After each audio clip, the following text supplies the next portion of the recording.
right, welcome back to the CrimsonCAST, the often imitated, never duplicated by anybody, especially not ESPN, watch along to a sporting event. I'm Galen. That's Scott. We're ready to watch some Indiana basketball tonight. We got IU taking on Nebraska. Scott, you were not with me when I did the maiden run of this a couple of weeks ago against Morehead State. That game was nearly an abject disaster. So I'm shocked that you signed up for this one. But let's hope we have some better luck throughout the game, not just at the end today. And we've already got 85 people joining us on YouTube, on Twitter, on Twitch. We're happy to see you folks. Scott, how you doing, first of all? I'm doing great, man. If I hadn't given up on you after 10 years of podcasting football, like one Morehead State game, I've been meaning to say, like, Galen, I'm sorry, but like such a fall from grace. Like a week ago, you're doing the lead commentary on BTN, and now you're stuck with me, just a schlub on a YouTube network, watching on TV in your bedroom and in your sweatshirt. Like, man, what a fall! I'm sorry, man. I'm sorry. This is like the next step to being out of the business, I think. It's like I feel like Joe Buck, who would go from national NFL games to having to go back and broadcast bad Cardinals baseball. Yeah. You know, no, in all seriousness, that BTN game was a lot of fun. It really was, and my broadcast partners on that, Austin Render, Trisha Whitaker, both did an amazing job. I'm happy for you, man. That's a cool. Like, I mean, as those who don't know, like, we were both at WIUS together. Like, you did this way more professionally than I did, as it shows. But like, that's something I think we all like when we were going to IU. It's like that would have been a really cool dream, is like doing a game in Assembly Hall on TV. So congrats, man. That was awesome. Thank you. Well, it's funny because I was trying to explain to people.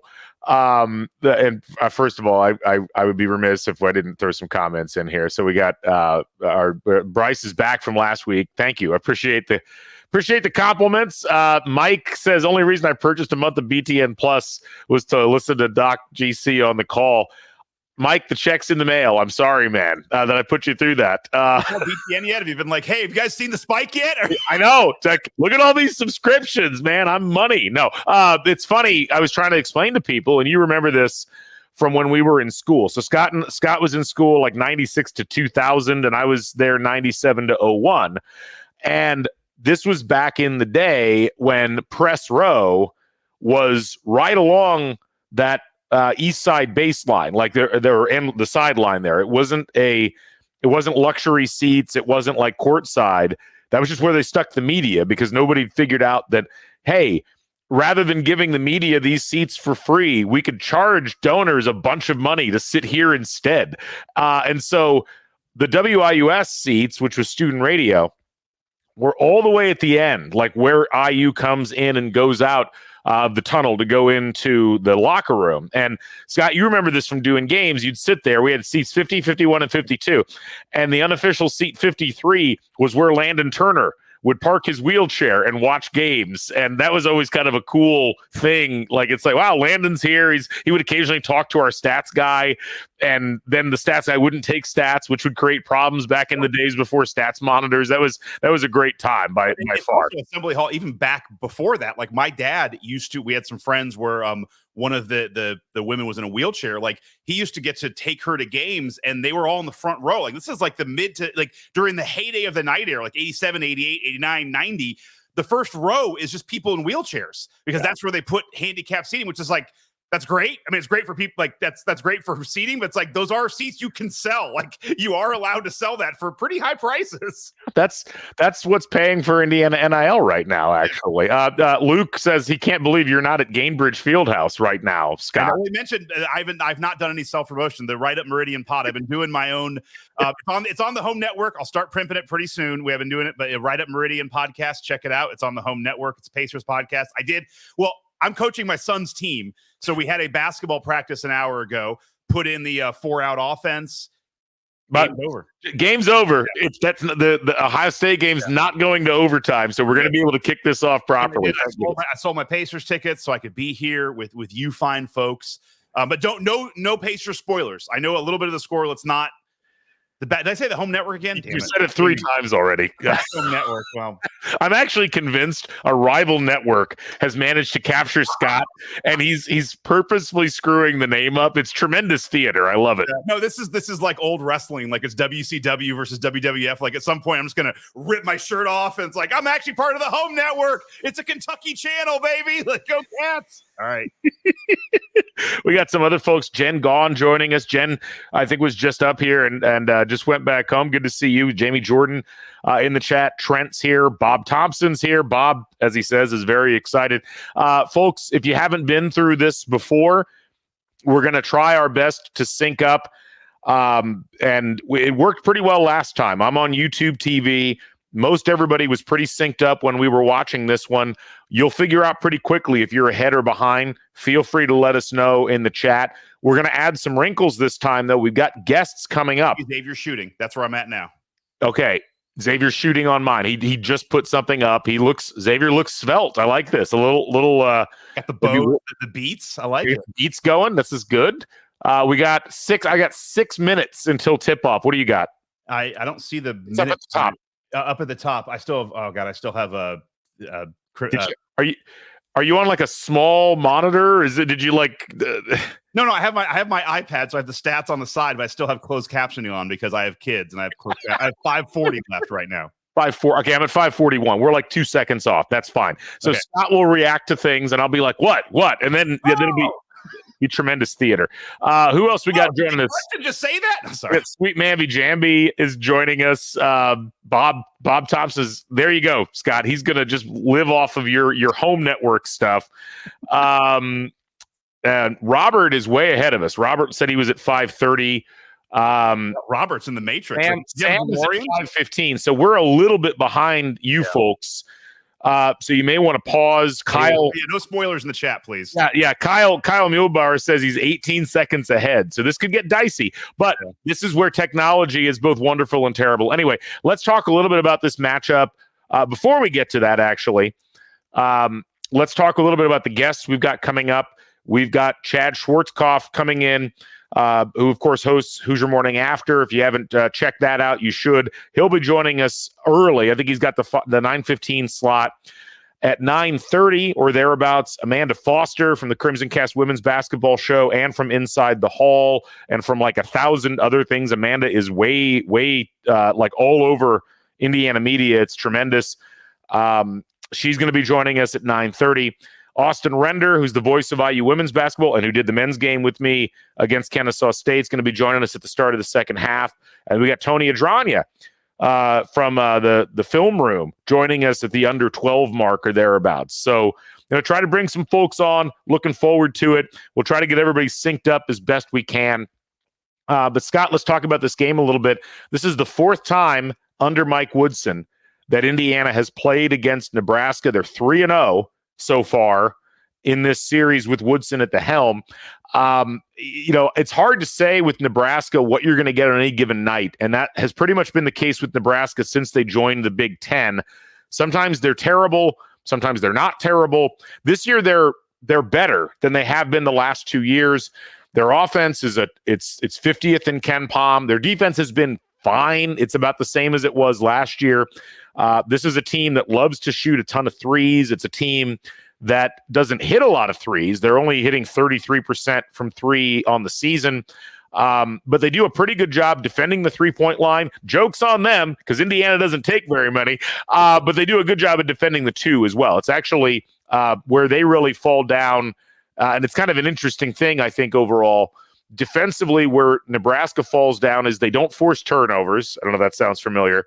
And they're kind of average in terms of giving up offensive rebounds. So those are two things Indiana, I don't know how well they're going to be able to take advantage of them because offensive rebounding is certainly not something Indiana particularly focuses on. But man, Malik Renew and Khalil Ware, who's back from COVID, that is a group that really you would hope would be able to take advantage against a somewhat undersized Nebraska front line. We'll have to see how that goes. The other thing I think I would say is you look at this Nebraska team and you say, they've generally been pretty good at keeping other teams from shooting well. Indiana shoots tremendously well from two. That's going to be key They've got to try to drop shots in when they get them. I think they're going to have some open shots. I'm very curious to see how all this plays out. It's one of those games where Indiana's either, the Ken Palm's got them as a 7-point underdog. Vegas has them somewhere between a 3.5 and a 5.5 point underdog. I don't know. What do you think? Yeah, I mean, I would say this. The game, they beat Michigan State 77-70. Michigan State went up 63-60 with 5 minutes to go, and then Nebraska was able to close them out and go on a run to win that game. Michigan State's probably a better team than Indiana, but in the end, put all the stats aside, this is the kind of game that Indiana's going to have to win multiple types of games like this. There's a lot of teams in the Big Ten that are in that, 45 to 65 range in Ken Palm or in Torvik's ratings. We're going to play a lot of these games on the road. Like, I'm not saying it's a must win, but it's like, this is a game where you've got to be able to compete. And if you're not going to win tonight, you've got to win other games like this. So, it's concerning because the team that, was down, got down by 3 to Michigan State with 5 minutes to go, and they were able to put Michigan State away. But Indiana's a team that's played tough, in close games too. So we're going to find out. The big concern I have is just defensively, Indiana's got to play better overall.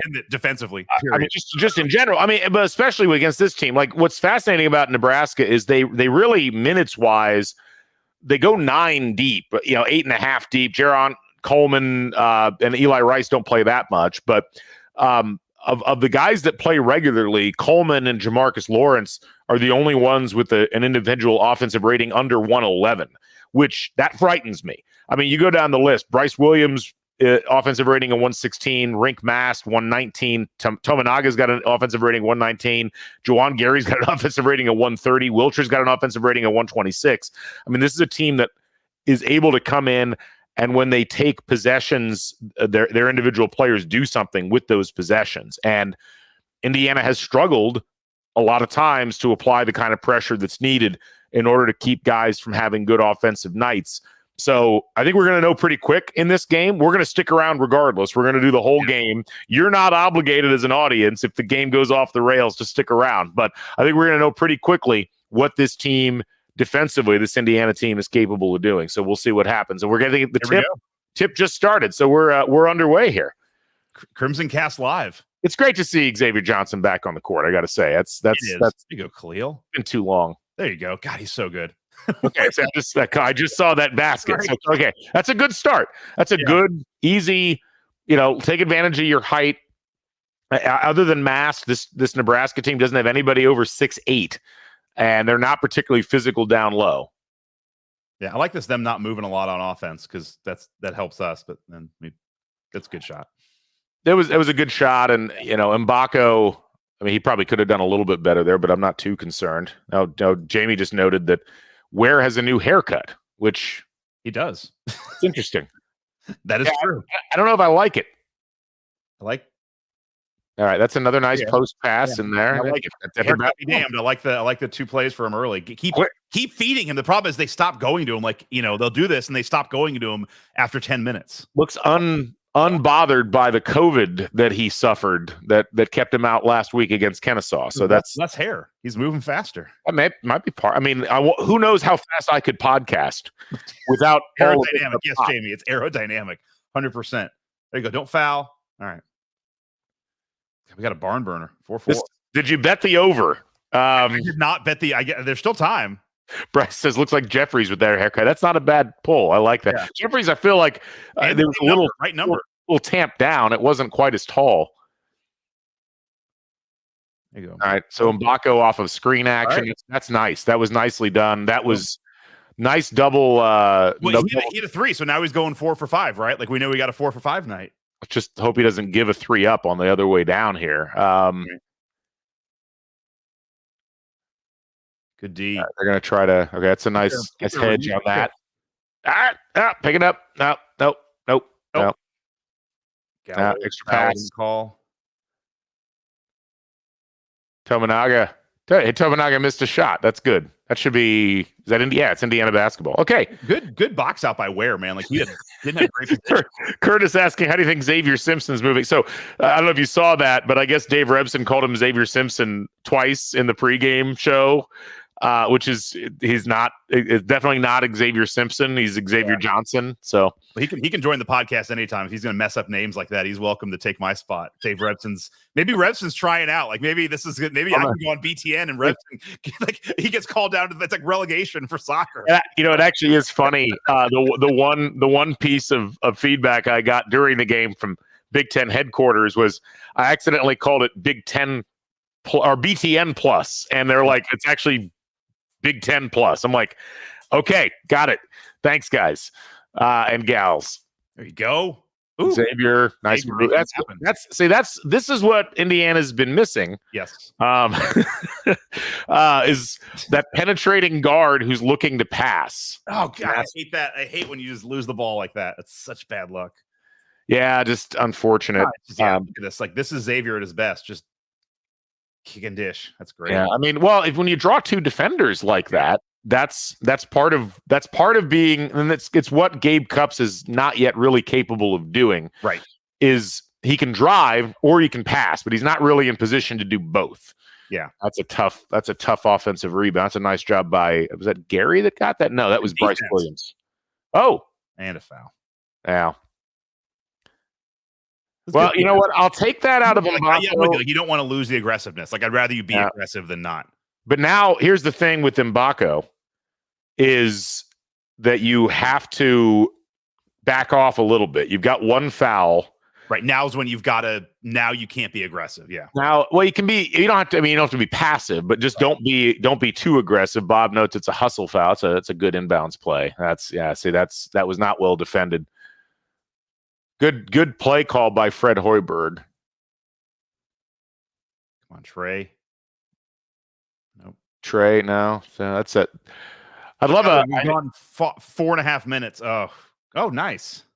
Hey. I know. It's like, hey, offensive. Nice job, Rink. What is that beard that he's got going? My God. Look at it on replay next time. It's like Spencer from Heidi and Spencer level, like colored, which is kind of frightening. You don't really want that. Mbako. Okay, in and out. It's all right. You know what?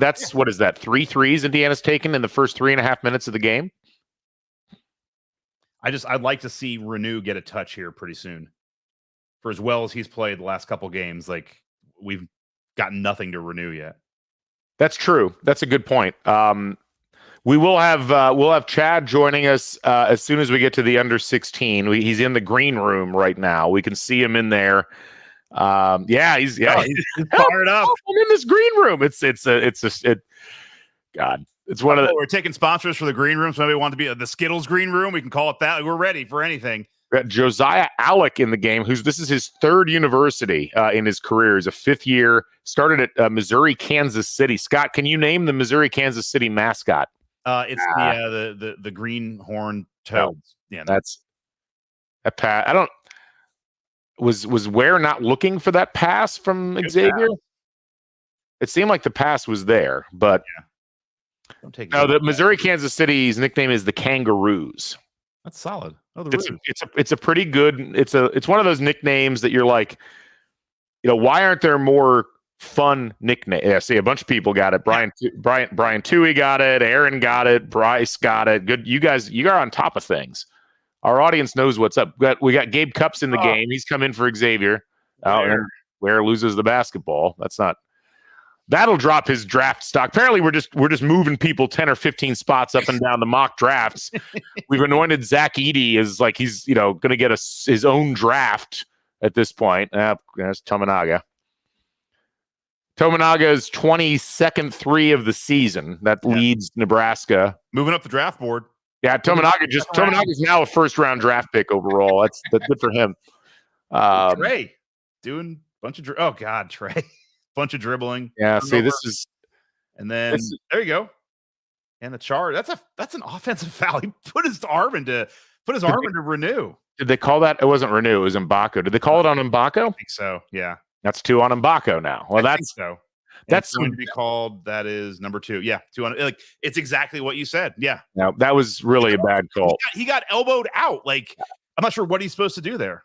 Yeah. Well, all right. We're going to bring Chad on. General Chadwick on Twitter, for those who haven't tuned into him.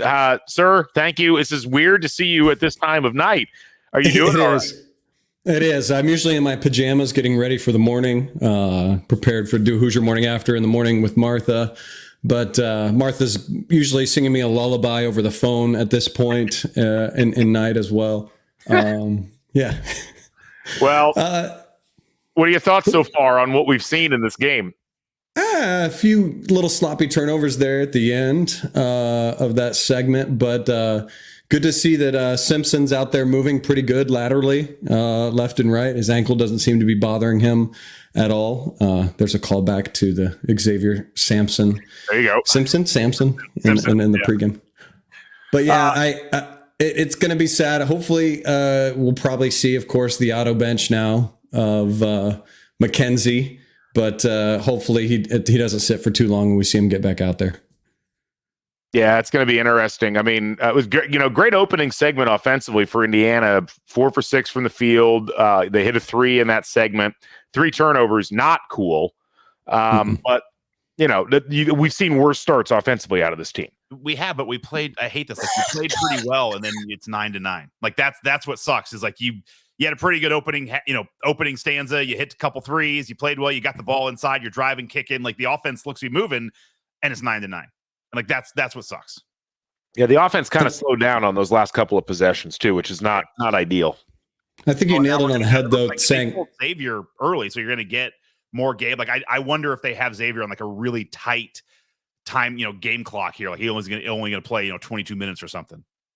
Well, and I think we'll probably see this next possession. Malik definitely get a touch in this. Like you said, he needs to get kind of going in this, especially now with Mac probably sitting from here. Yeah, let's see. Is this okay. I'm out of position. I'm curious what they're saying. What they're supposed to do.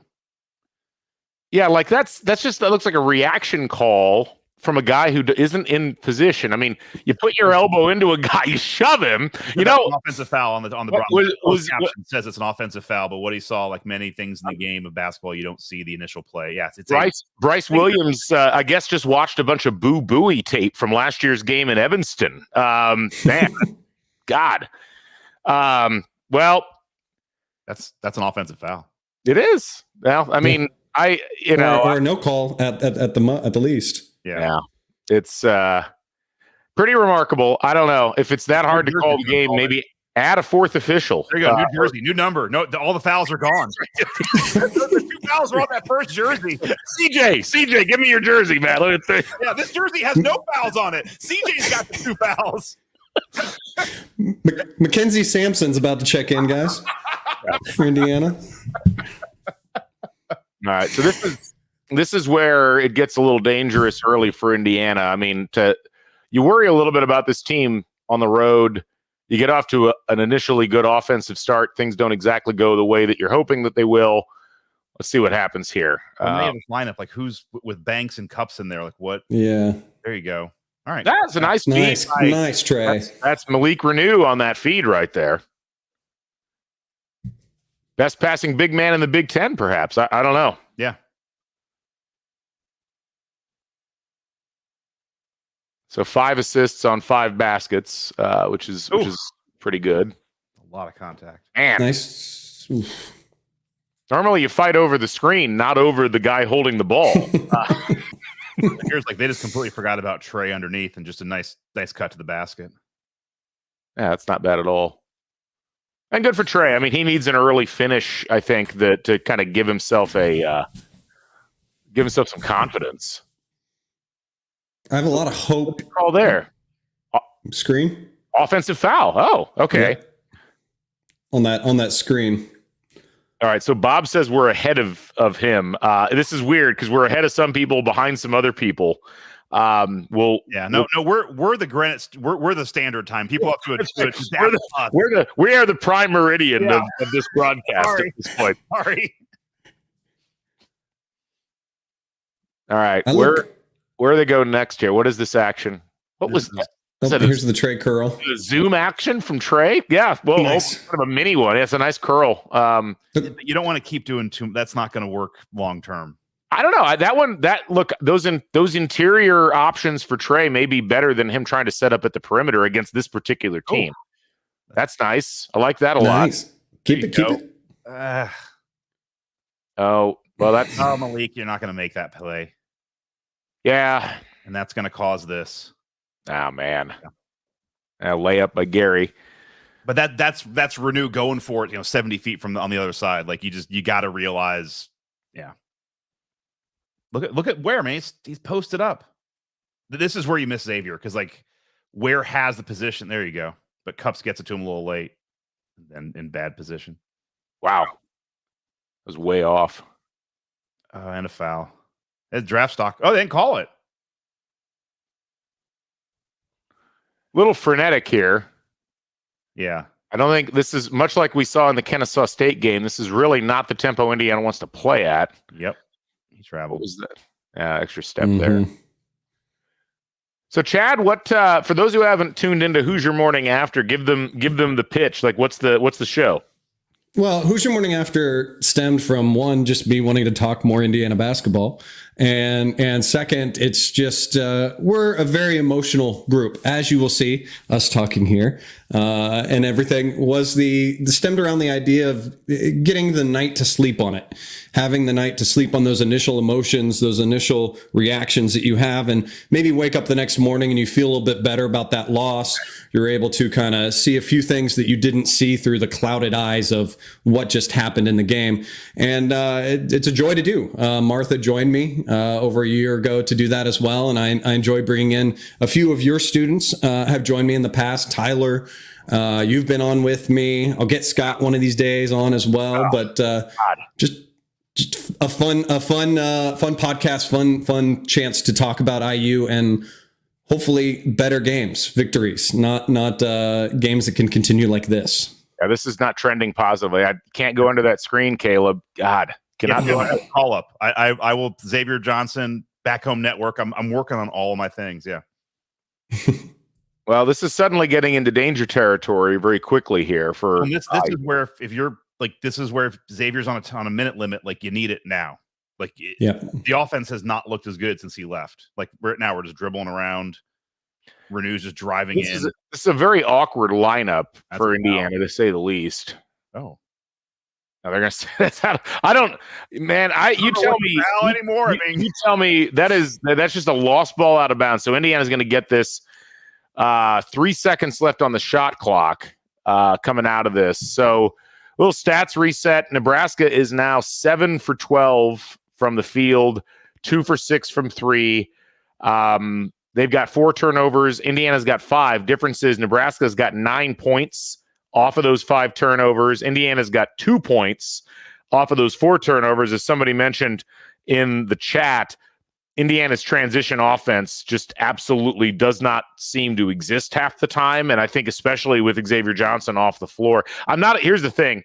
And yes, there's a little bit of foul trouble as well. You've got obviously Mbako not playing right now because of the fouls, which is hurting Indiana offensively here a bit. But you got to get contributions. We've talked about this a lot. This is not a team that can rely on one person to play for the majority of the game.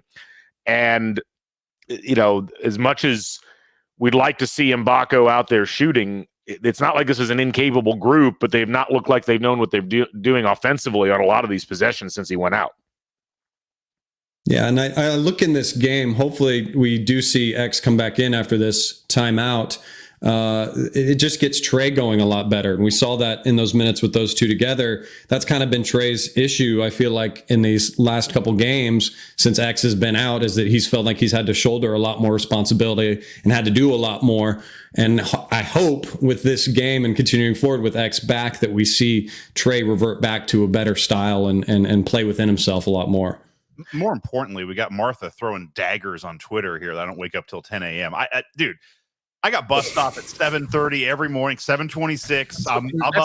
That's what the nanny's for, Scott. Come on. I pushed for the au pair. When we had the kid, I was like, Au pair sounds great. Like a good Swedish au pair. Wife said no, and we had a question from Bourbon Barrel Talk. What's my take on Mac not playing massive chunks of the Kennesaw game after starting out so hot? I mean, I think it was a combination. I do think he was a little dinged after that play at the beginning of the second half. I could see from across the floor, he had something on his leg. He had something, I think, on his ankle, too.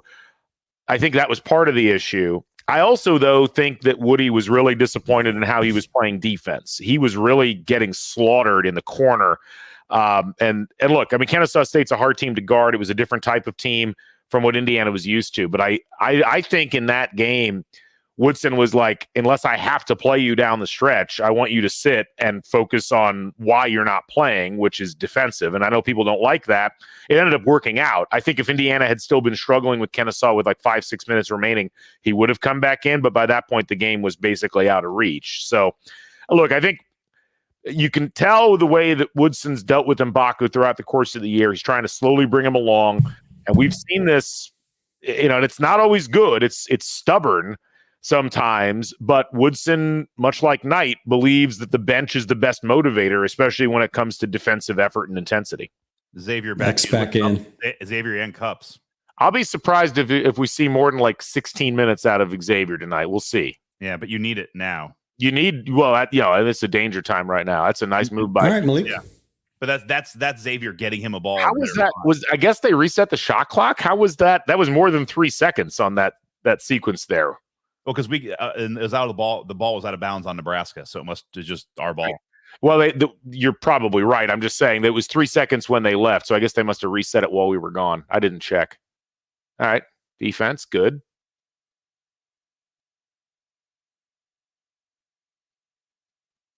A little bit of, is this floor spacing? 5-man. Yeah. Wow. 5-man out. It's kind of a 1-4. You're double teaming. Someone's open. There you go. Good dive by Walker. Didn't find him, though. All swings to Cups, the one guy who can't shoot. Yeah. I want to shoot. Xavier doing that. Little Euro? Oh. Yeah. Too bad. That was fine. I'll take that. Not most of the time. Did he get a second look at? I guess he did. Okay. You got a tip. There you go, Malik. That's nice. Go Cup. Cups just stops. Well, he was 1-on-3. What was he going to do? I know. No, but like. All right, what is this? There you go. God, what a pass. Oh, nice backdoor slip. Nice. That was really, really good. That was good. Two veteran minds. I like Walker a lot. Yeah, Walker, I mean, he's had a couple moments that I haven't loved here so far in this game, but he can do stuff like that, which is why he's got to be out on the floor, especially if you're not going to have M'Baku on the floor. That's such a weak foul. Yeah.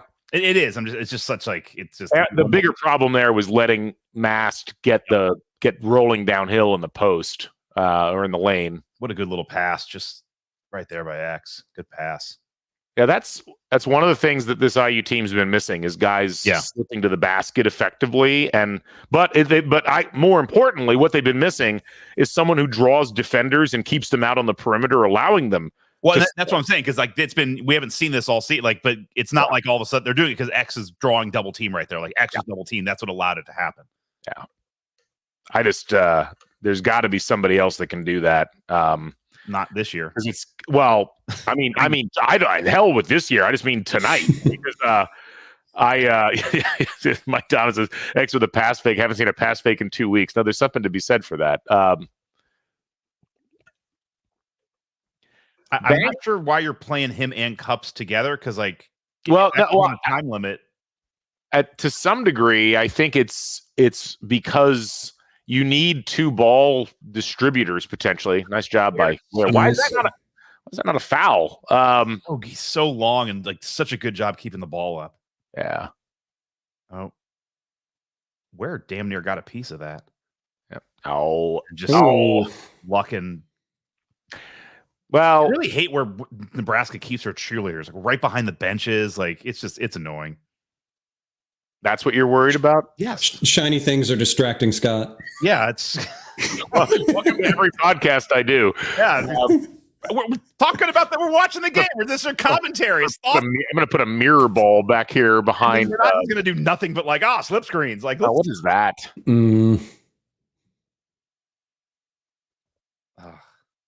No. Recover. Yeah, there you go.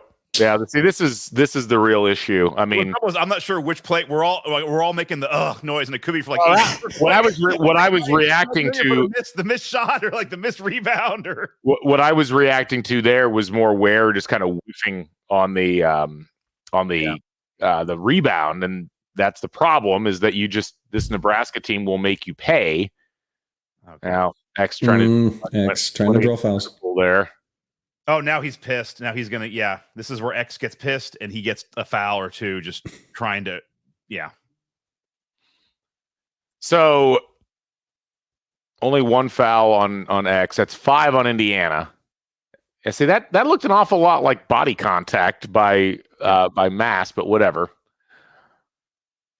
So Ware, believe it or not, has 8 points so far on the game. Indiana is shooting 60% and has 7 turnovers.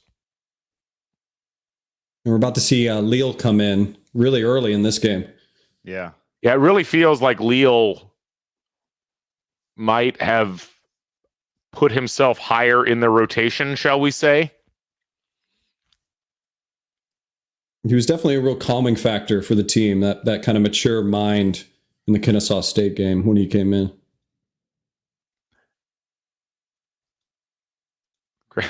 CrimsonCAST 260 noting that CJ Wilcher has an Amish-style beard. It is an interesting stylistic choice, I will say. That's some really fascinating facial hair decisions on the part of some of these Nebraska players. I've always, as someone who plays pickup basketball, I wouldn't playing with a beard that big just wouldn't seem comfortable. Like James Harden is just like it doesn't look like it'd smell good. I think the comfort thing is a bigger issue. Okay, that's I don't know if that's just X leaning on the wrong hand there. No. That's an offensive foul. All right. Thank you. You're letting Nebraska heat up from 3 though. Yeah, it's they're only 3 for 10 from 3. I think the bigger problem, frankly, is Nebraska's 6 for 6 from the foul line, and Indiana's yet to go there. Mm-hmm. Fred Hoiberg looks amused.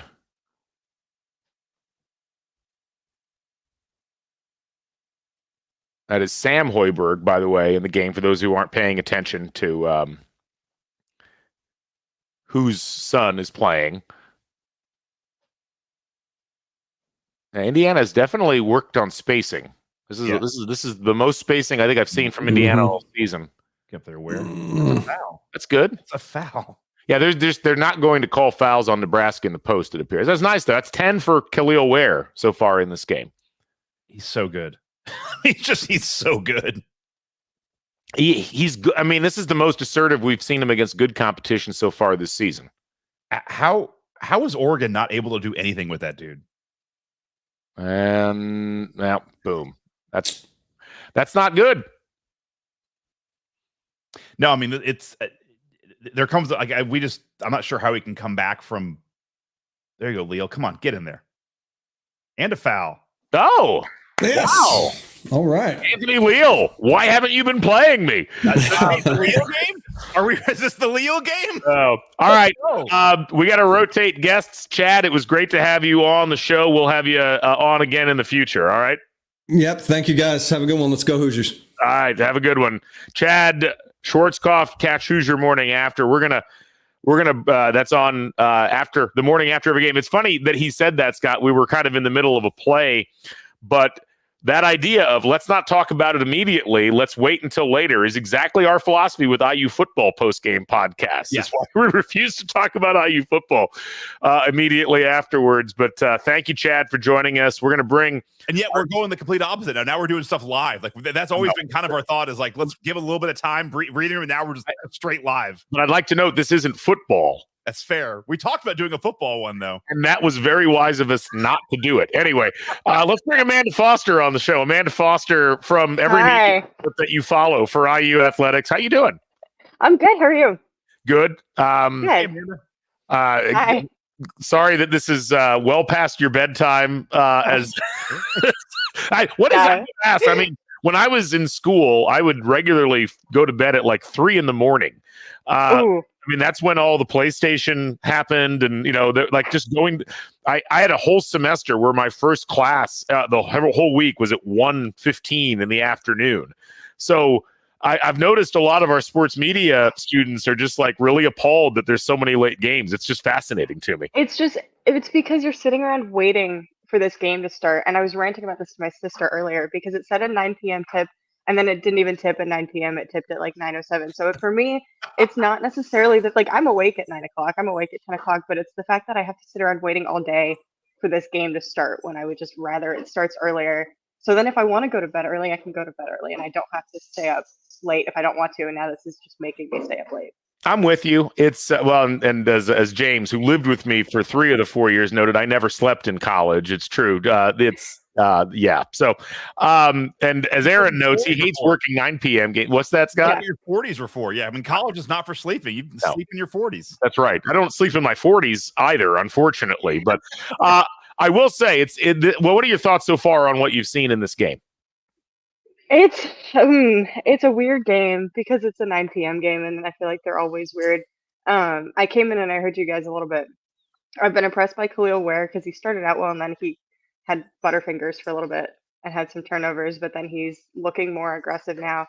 They have to figure out how to get Malik Renew more involved, because I was expecting him to obviously get double teamed. People know how good he is, but they need to figure out how to work around that because I would imagine, is going to be a big part if they want to be able to come back because they're not doing anything on the perimeter. So 9 or what? So far, Renew's got 2 points. Oh, Anthony, you can't miss free throws, man. Come on. No, I think the thing that's troubling me about Renew, 11 minutes played so far, 0 rebounds. Yep. And this has been a running problem. Actually, if you combine Ware and Renew's rebounds, they have 1. Whoa! Well, that seems out of here. A little gratuitous there. Yeah, Jamie notes, I get jacked up to these late games. It's hard to sleep. And he's in Chicago. I have trouble. I probably won't sleep until late tonight because one way or another, I'm going to be up, especially if Khalil Ware keeps blocking shots like that. That's his first right. What was the call there? Was that a foul? That's the second on Malik Renew. Yeah. What was I didn't see something that was worthy of a call there. Apparently Mike Woodson did not. Yeah. Apparently there's no replay. Replays just don't exist on the BTN. Right, no. Of course not. Not when they're called against Malik Renew. Right. They're worried Sean Morris might actually say that it's not a foul again. They was like, we had enough of that. No more. Yeah. He's going to start marking where the refs are out of position again. Oh, see, Khalil just stopped that by just being there. Oh, God. That's what happens when you're 7 feet tall. Yeah. When you block the hell out of the ball. That was Nebraska's 12th three-pointer attempt. And they've hit 4 of them. I say only. I mean, that's a pretty good percentage to start things off with. What does Indiana do here offensively? I mean, this is where like nobody can drive and get a double team. Like everyone who's driving is just Nebraska's not gonna. Well, nobody's frightening. I mean, not the shot. Putting up a 25-footer is probably not the answer. It's not going to help his draft stock. Call back.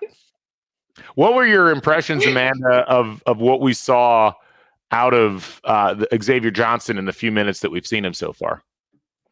I figured he would come in and be a little rusty, and he's looked a little rusty, and he's had turnovers. You can see how well he has, like the potential he has to work well with everybody and to create plays. But I've been a little disappointed, but it also is going to take some time. I think you have to remember that he hasn't played in a game situation in a little while, and coming in at Nebraska for your first game back in however long is going to be a little tough. Oh, it's a 2. I know Cups needs to maybe do some work in looking. That's a reach in where the line is. That's going to put Nebraska in the bonus. Yeah. Cup. I mean, I like the fact that Cups shot. Yeah, just make it a 3. Right. That's good. Yeah, let's make that happen more often. But you gotta look down at the floor, buddy. For those who were asking, Mbako, I believe, has come back into the game. I think. I think he's still. He was at the. Maybe they pulled him out. He was at the. He was on at the bench. I see him now. He was at the scorer's table. All right. Not anymore. Well, Amanda, you should be happy. This game's moving at a pretty quick clip. Yeah, I was gonna say. It's working for me. Yeah. They know, like, man, we don't want this CrimsonCAST live thing to go on too long. Like, keep it moving, man. They heard Scott was on. They're like, look, we got to hurry this thing up. I'm sorry. I mean, so I'm. Go ahead, Amanda. Yeah, I'm writing about this game after, so the issue is that it's going so quickly that I have to pay attention to figure out what to talk about. Well, I mean, so far it feels like the storylines are Indiana's shooting 57% from the field, but they've got 8 turnovers so far in this game. Yep. Which is that's not a great combo. Although you'd rather have both rather than just one of them, I guess. That's rough.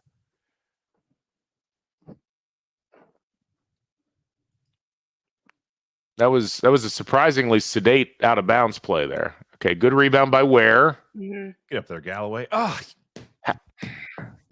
you can always tell when things aren't trending well with Trey. He just starts blowing layups. It's the weirdest thing psychologically. I don't get it. Yeah, I don't know what he's going through. Calling for the pick. Yeah, Matt notes that this is odd watching Indiana struggle to this degree. Indiana's decided they're just going to emulate Nebraska on every trip down the floor. Indiana's taken 8 threes in this game so far. It's funny we just don't shoot a lot of threes, but then like when we're confused, we don't know what to do, we just shoot threes, which is like a bizarre thing. It's like that was a nice drive by. When you shouldn't be shooting threes is when you're confused. Yeah. Like, all right, Walker. Oh, we got a foul. We get some free throws. By the way, it's early, but Nebraska's now at an 84% win probability, so it's not ideal. It's not great. Cool. Gone up a little bit. So Alex noting that the subbing has been better. I mean, generally, part of the problem is you renew out, and as for Indiana, who's now only shooting 50%, it feels like a lot of their early shooting options have stopped hitting, which is not ideal, obviously. But I will say this: everybody on the floor for Indiana right now has scored, which is nice and unusual. They just got to get more. They've got to get better defensively right now, and they've got to stop fouling because the entire margin of this game is Nebraska's 8 free throws, which they've hit all of them at this point. And on the flip side, as you were mentioning earlier, everyone on the floor now for Nebraska, I think, has gotten a rebound, and only Khalil Ware and Xavier Johnson have gotten rebounds for us on the court. Or I guess Xavier's not even on. Yeah, I'm not a big rebounding margin. Gabe. Yeah. No, not margin, just no one else has gotten a rebound. Okay, knocked out of bounds. Okay. All right, that's the under 4. Well, I think as Jared Morris would say, I think that was a +0 segment there or whatever it was. I think they were down 6 at the last one. Well, looking at the stats so far, Wilcher's got 11 for Nebraska. Ware's got 10. He's got 5 rebounds, which is nice. He's got 3 of them as offensive rebounds. James notes that Indiana is now a 7.5-point underdog in the live line. And as Bob notes, we've got Cups and not Xavier on the rebounding. I will say physically kind of curious where Xavier's feeling it and where he's not feeling it right now from a health perspective, because he seems to be moving fine straight line. He's not moving great laterally. Not that he ever really, was the guy you'd point to and say, wow, that guy moves awesome laterally. Right. But it's we haven't really seen enough of him, I feel like, to get a good sense of where he's at with everything. Yeah, I think the second half is going to show a whole lot about how much he's actually capable of doing, because they're probably going to need to rely on him a little more if they are still trailing like this, because you just need to have somebody with that kind of mindset out there, I think. Indiana so far 2 for 8 from 3, which is 25%. Nebraska is not a whole lot better. They're 4 for 15, 26.7%. But that means, of course, they are essentially, they have 6 more points than Indiana has on essentially the same number of overall made field goals. Some other notes: in Nebraska's 14 points off of Indiana turnovers. That's real bad. I have a question for you. Go on. Liven it up. I'm watching the Fansville Dr. Pepper commercial. When they started the Fansville idea, did you think it would be going this long? Like, we're like 5 years into Fansville. I'm like, It's been a long time. It was like a decade at this point. Yeah, well, remember, I didn't think it would, like, when I saw it, I got a cute idea, and then it's like, how are we still doing Fansville? Remember, it started with one actor who was like, the ice cold Dr. Pepper here, that guy, and then it's like and then there's like this. Well, now they do it as if like there's this huge backstory. It's like state. It's like there's people. Right. Like, I wonder the storyline here. I wonder what happened to. I mean, the one guy, the guy who's both sides of his face are painted. Yeah. He used to have a wife who there was like a he did. Oh my God. Where there was like a baby that was the wrong like face paint color, and then she just disappeared. Yeah. So I don't know if they put her in the transfer portal, like what happened. But on Dr. Pepper Plus, they had a series, a limited 10-episode series. You have to watch DP Pepper Flicks is where that's streaming right now. It's like Marvel Universe. They got too big for their britches, and the expanded Dr. Pepper Fansville universe. We had a request. D Daddy asks, he says, "I love the channel. Today's my wife and her boyfriend's anniversary." Well, congrats to both of them. That's hilarious. They need to build a real Fansville around a permanent CFP championship stadium. You know what? Why not? Okay, offensive foul. No, are you serious? Yeah, they called that on Walker. Mm-hmm. But let's not see the play. Let's see him. We got a t-shirt toss. Yeah, it says go. What? This is the longest. Okay, we're handing around a black t-shirt. That's great. That's awesome. So free throws coming here. So Indiana 0 for their last 4 and 1 for their last 7 from the field. Mm. That's not what the doctor ordered, I would say. Okay, nice rebound. And Baco's back in. People will wonder where he was, so he's back. I like this lineup. And we're doing the floor spacing. With Walker handling the ball up top. That's interesting. All right, a little handoff. There you go, X. I don't think he's quite in rhythm enough to really be taking that shot yet. And they're going to get wear on the reach. Yeah, but you're putting yourself in a position where you're letting the rest call those. So you send Tamanaga to the line, who is 84% on the season. So that's delightful. And whose parents have one black T-shirt, we now know. Yeah, I have to agree with Trent. I really have no clue how this game is being called right now. Sometimes I feel like I am too biased against thinking the officiating's not good. Amanda, like, can you clarify for me as a level-headed person? Am I off base with this? Every basketball game I watch, I question whether or not I know any of the rules because they change all the time.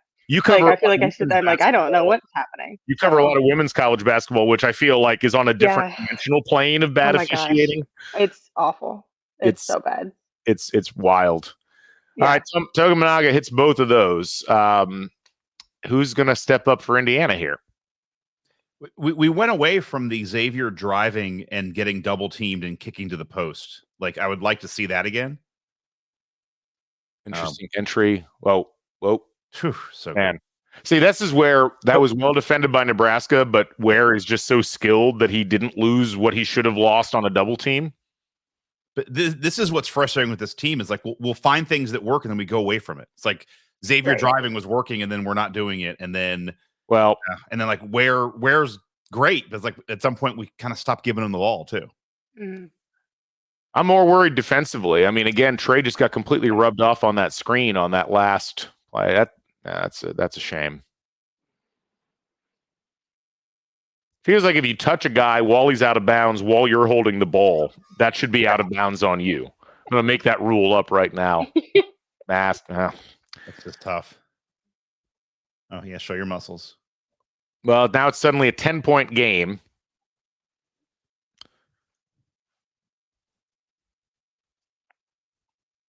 This is a really dangerous set of possessions here. Yeah. This is really trending. I was very much do. trending in the wrong direction. I think at this point, this game is not heading properly. Good. It feels like there's just not a lot of energy. They're just kind of going back and forth and not really doing We have a to whole work lot. so hard to get even just like that was so hard to get where a Walker a bad shot in the lane. Like, Right. I mean, Xavier made a good. It's a kind of a longer pass, but it's like Mbako wasn't ready to shoot, so he had to pass to Walker. It's just this is always what's frustrating is like other teams seem to not have to work as hard to get shots, and like we're working so hard, and then we're still not even getting a great shot, and we miss a free throw and missing free throws. Yeah, that's never good. Can't really complain about not getting to the line if you're not going to hit them when you get there. And Nebraska now 10 for 11 from the free throw line, and Indiana 2 for 4. That's not good, right? Man, it's not advisable. not ideal. I read a book about basketball once, and it said that was a bad ratio.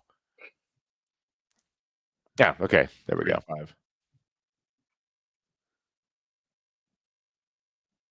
5. You got to keep it under 10 here. Try and go into half at least. Oh, yeah. 8 or 7. Better defense. Well, you can see, I mean, Woodson's clearly had to try to go to a slightly more, I guess, athletic lineup outside. All right, good recovery, Leo. That's I don't two on Xavier. Do there.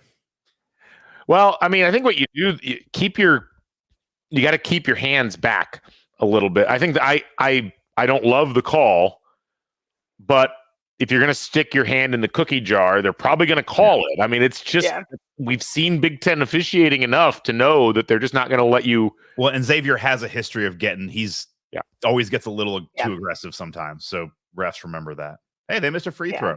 Yeah. Show his parents. Show his parents now. You show them every time they make a free throw. Where's that T-shirt?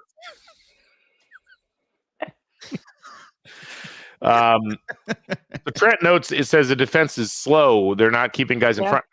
That's part of it. But I also, part of the problem to me feels like it's a different problem in this game. I think they've actually closed out on some of the threes fairly well. I've seen a lot worse from them. I think their problem to some degree in this game has been more along the lines of they're not defending Nebraska in positions where Nebraska's not shooting threes. I mean, Nebraska's only 4 for 15 from 3. I would have signed up for that if you had told me that at the beginning of the game. But they are fouling a bunch, and a lot of that fouling is not coming at the 3-point line necessarily, although that one was certainly not an ideal setup there. And is not a great excuse for giving up 40 points to a quad 2 Nebraska team in 19 minutes. That is that's the part of the problem. And we talked about this, before about what Indiana was going to have to do in terms of putting themselves in position to get to the tournament. This is not a must win, but if you are going to have this much trouble defending what's an okay but not great offense in Nebraska compared to the rest of the Big Ten, that is a real concern as you get into the actual good offenses in the Big Ten. Well, it's not a must win, but like we are in, like, even if you don't win tonight, like you have to keep this respectable. You can't let this get away from you too. Yeah. And the danger is at Nebraska. Yeah, if you lose this and then you just don't have any momentum and you keep losing and then it just goes down. This right now has the feel of a game they could get to real quick. Trey again dribbling into a triple team. I feel like we've seen this. It happens at least once a game. How's that foul by Cups there? Yeah. Well, that was just he got himself into bad position. And Jennifer asked, I don't understand. I feel like IU has the talent. Why aren't they dominating? Or why aren't they even just like keeping this at a competitive, like 1 or 2 possessions? That's a great question, Jennifer. I mean, I think I wish I knew. I think we all wish we knew. And Amanda, I mean, I keep coming back to, I don't see the defensive intensity out of this team. And yes, there's certainly offensive issues, but you could survive those with the talent Indiana's got, but they don't have the defensive intensity that you have to have. And it's just, it kills them almost every game. Right. Well, and everybody talks about, like, you win by playing defense. And so when you have no energy on defense and you can't play well, you're not going to have a good shot at all. This offense is pretty disjointed right now. There's Trey driving. Jeez. Thank God that Cup's such good. There you go. For having such good post players, we have such a hard time getting the ball in the post and good positioning. But the problem is, we've talked about this before, there's no play calling. Or there's a playmaking. There's no playmaking on the part of the guards. You saw a little bit of it at the beginning with Xavier, but that play is a great example. They had to do a cross-court pass to get a pass entry to Ware out of position to shoot so he could find a cutting Walker. I mean, you shouldn't have to rely on your 6'11 guy to be the playmaker. That's not how this is set up particularly. And you know, this is where so hard for not even a great shot. Right. Yeah. So, well, Walker hitting both free throws was nice. Yeah. Can we get a good defensive possession here before this half ends?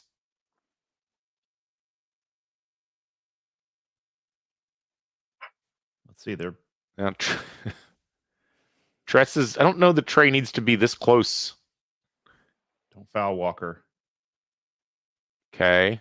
All right, here's the cutter screen. That was a foul on Mass, didn't get called. Okay, that's good defense. All right, I'll take that. That was a good defensive possession. Now give me 35 more of those next half. That would be nice. Well, 41-33. Quick recap of stats. Both teams hit the same number of shots. Indiana shot 46%. Nebraska shot 48%. The big differences here. Nebraska 11 for 15 from the free throw line. Indiana 5 for 7. Indiana 9 turnovers that led to 14 points for Nebraska. 6 turnovers by Nebraska led to 6 points. Nebraska out rebounding Indiana 17-14, out stealing Indiana 7-3. Although some of those were less steals and more let me dribble into a brick wall, Wile E. Coyote style by Indiana. But regardless, Amanda, your overall thoughts about what Indiana has to do to try to get back into this in the second half? Oh, man. I mean, the simple answer, I think they need to come into it with a lot more aggressiveness and a lot more energy. And I feel like I say that every single game, is that they just need like more tenacity. They need somebody to step up, and that's the same exact thing. Like, you need to be better on defense. You need somebody who's going to take charge on offense, whether it's scoring or calling out plays and facilitating. You know, you can't turn the ball over. You can't foul people. You have to make your free throws. Like, I could go on and on and on and on, because that's the kind of game that it feels like it is. Yeah. I mean, ultimately, you know, when you look at this, if you just looked at the shooting numbers, you'd be like, okay, no, Indiana, they held Nebraska to 48% from the field. They held them to 25% from the 3-point line. You'd be like, great. But you fouled them enough times that they got 11 points from the free throw line, which kind of makes the shooting numbers not that important. And look, you knew that there were probably going to be some issues with fouling in terms of Xavier Johnson coming back from injury. He was guaranteed to have 2 or 3 fouls. Mbako's had trouble. But again, there's, you know, Renew had such a nice streak where he hadn't been fouling. And now, guess what? We're back again with this. They've got to learn to defend without using their hands. And I mean, that's really, to me, like they're going to have to score points, obviously, but they've got to somehow figure out a way to keep Nebraska from getting easy conversions. And they've done an okay job of that from the field, but it's not paying off in terms of they're getting those free throws, and that's a big issue. Scott, what are your thoughts? I mean, I agree with all that. I think it's also like just kind of the hustle and the effort. Like it's not great if Gabe Cupps is your second leading rebounder with 3 rebounds. Like, and Renew has 0. Mbako has 1. Galloway has 0. Like, it's just, they've got to be providing a little bit more than that. Yeah. Well, Amanda, what do you got coming up? Anything noteworthy? I know you got to write about the game tonight. You got any features we should be watching out for? Any?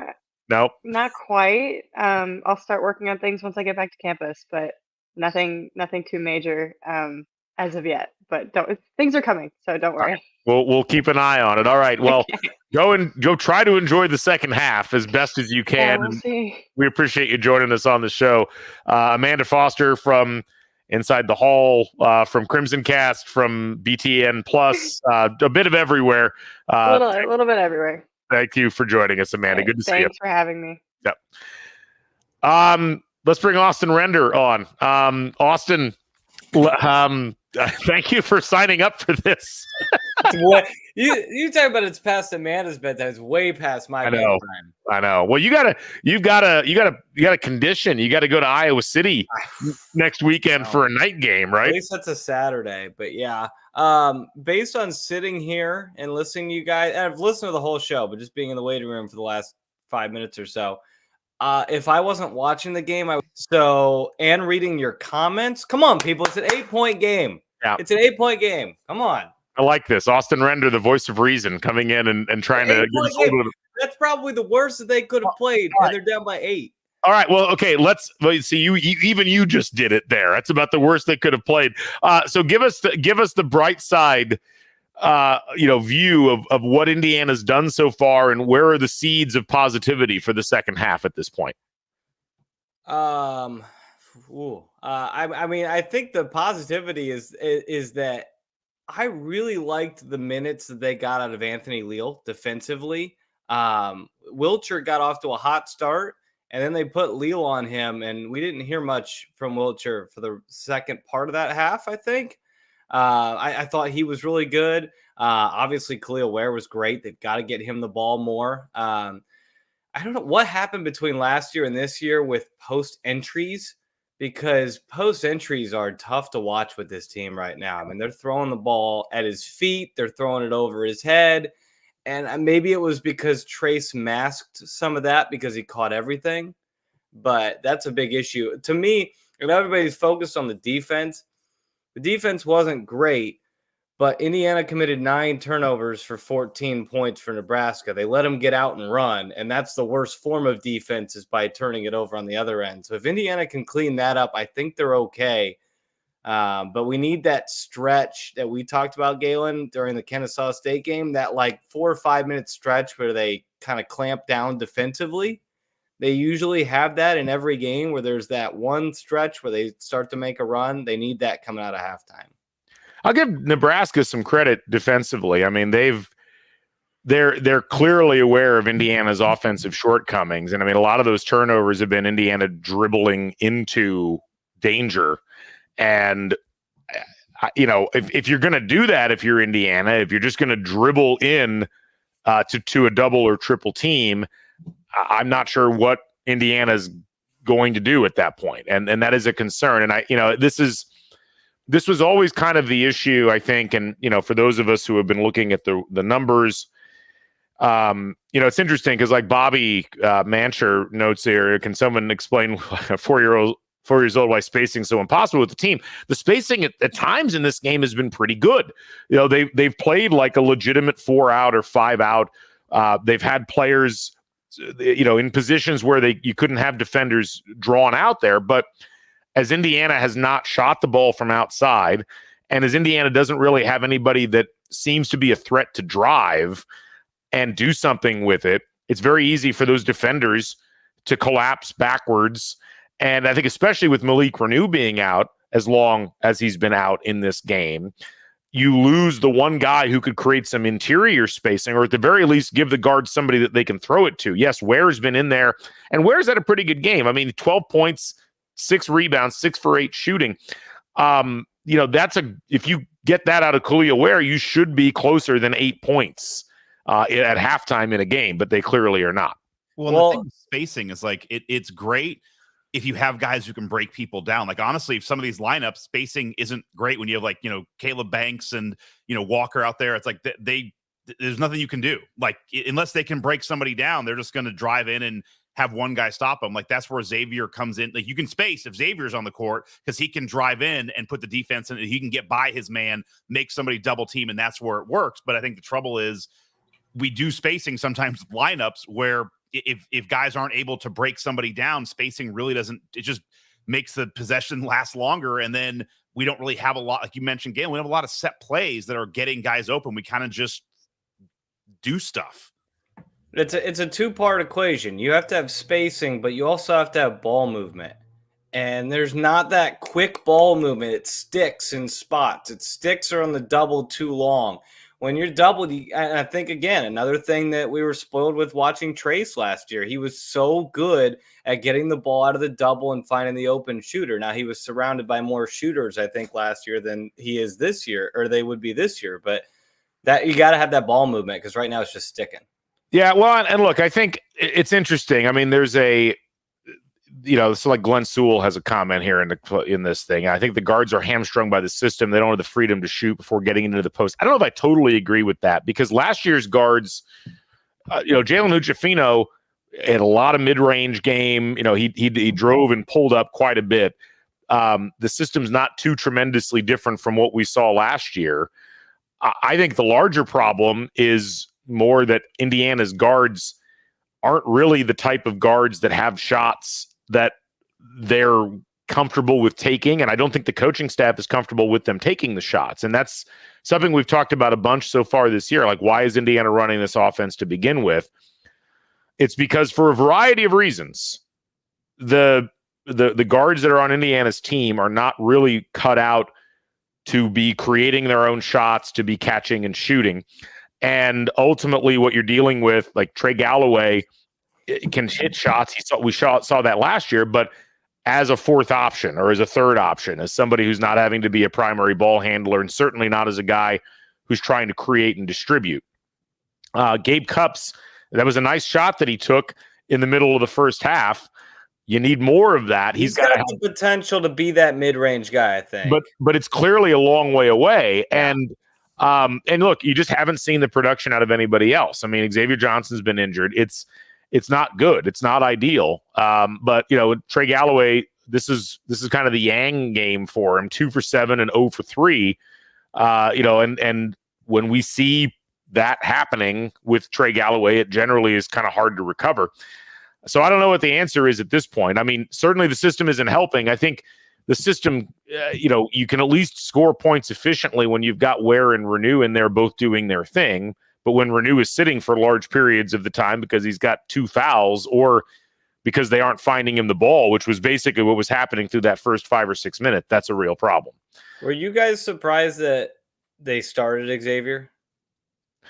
No, because I think ultimately, I think that, first of all, he is the starting point guard. I think that even if he wasn't going to play the majority of minutes, they wanted to get him out there and get him moving.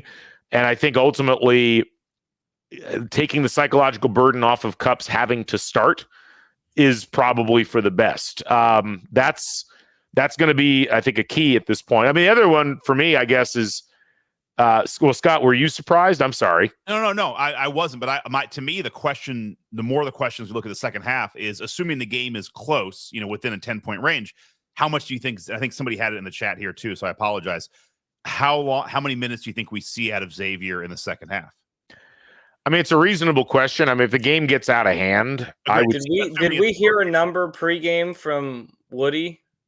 No, he said they were going to monitor him and Ware closely. Ware's played 17 minutes. I think that monitoring is over at this point.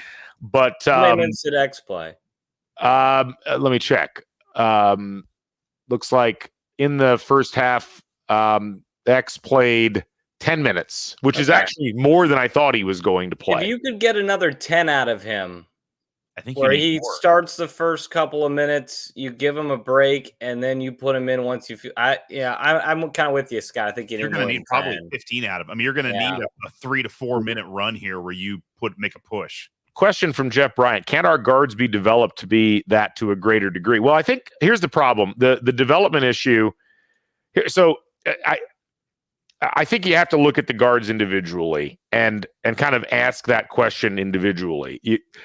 Xavier's been injured. He was injured last year. He got injured again this year. I think he was still injured from last year at the start of this year. And you kind of know what you're getting out of Xavier Johnson as a sixth-year player. He's not a shooter. He's a distributor. He can drive. He's a pretty good guy as far as assists are concerned. Trey Galloway, I think the big hope was that Trey Galloway had developed into an every play type of guard, but it was never in the cards that Trey Galloway was going to have to be the primary initiator of the offense. And he's clearly not comfortable with that. And his numbers this year look a lot more like his numbers before last year than they look like his numbers last year.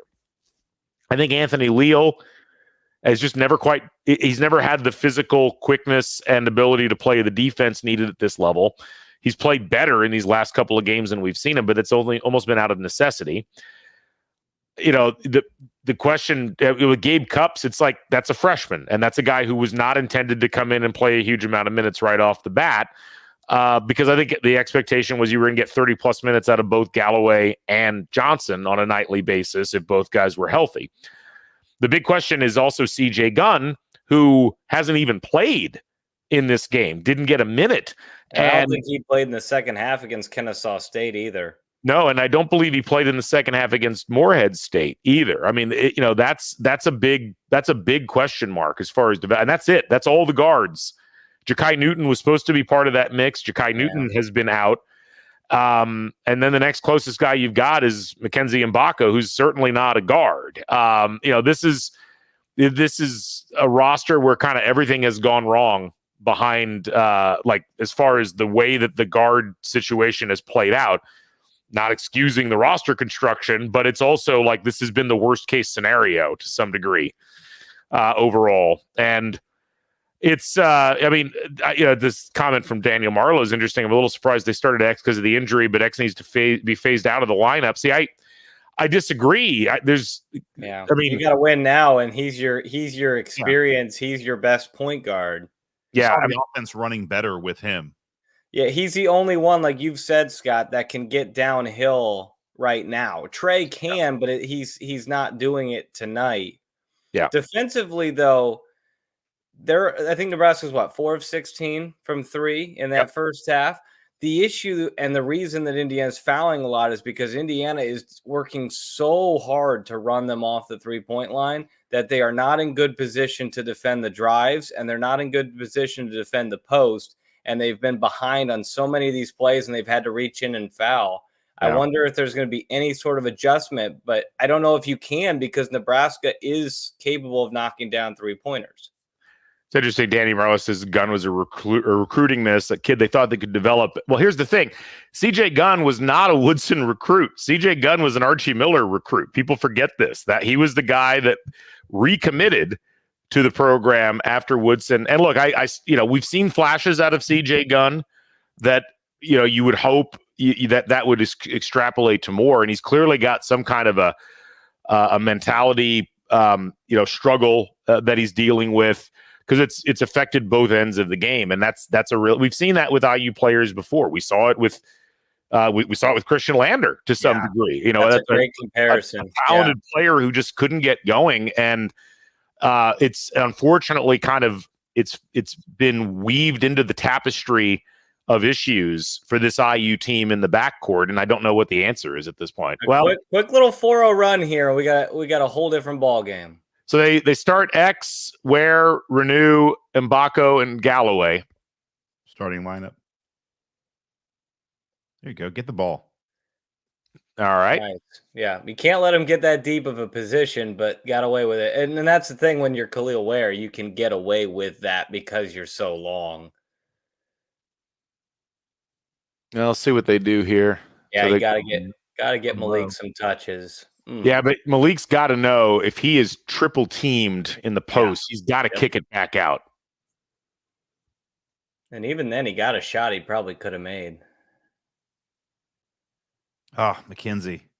Yeah, see, this is the issue. That's Williams. That's Williams' first three. Well, he just was not paying attention. He just got distracted, coming back to the nail, and left his man on the. That's the first time we've really seen that so far in this game from Indiana, where they've had that much of a breakdown on the outside. That's a much different swing than I was thinking. If the Hoosiers came out swinging, they bring this into a ball game. But if you let Nebraska get the first couple buckets, this may start to look like Auburn. Malik, there you go. You're triple teamed. See, again, Malik triple teamed and dribbles right into it. Well, that's where we had spacing, but no one's moving. Like McKenzie's on the side, just walk into the corner. You got parents. Shows parents. Yeah, timeout. So there's the 4-0 run. Austin won it just the wrong way. Austin he asked for on the wrong side. I did not. Look, I tried to come in with the positivity. No, but, I appreciate it. You could see in the first half that they were lucky to be down 8. You just hoped that they would get better, and it. Well, here's the thing. I mean, at this point, all things we're talking about are true. But it's like you're down 13 to like Nebraska. Like again, even if you don't win this game because it's not trending in the great direction, like as you said, Austin, you cannot let this turn into Auburn. Like you can't let Nebraska run you off the floor here. You've got to bring it back, and you've got to. It's wild to say this. You got to find a way to like lose within 10. I mean, you've got to just bring this back to respectability. And this is where I really hope we see this team do that tonight. Yeah. I mean, it's not over. You can still come back and win. That'd be awesome too. But it's like you can't let this slip away. Well, I mean, Patrick asked a good question. We've asked this a bunch. Why can they not pass out of the post? And that it is. I mean, it's not just the lack of passing out of the post.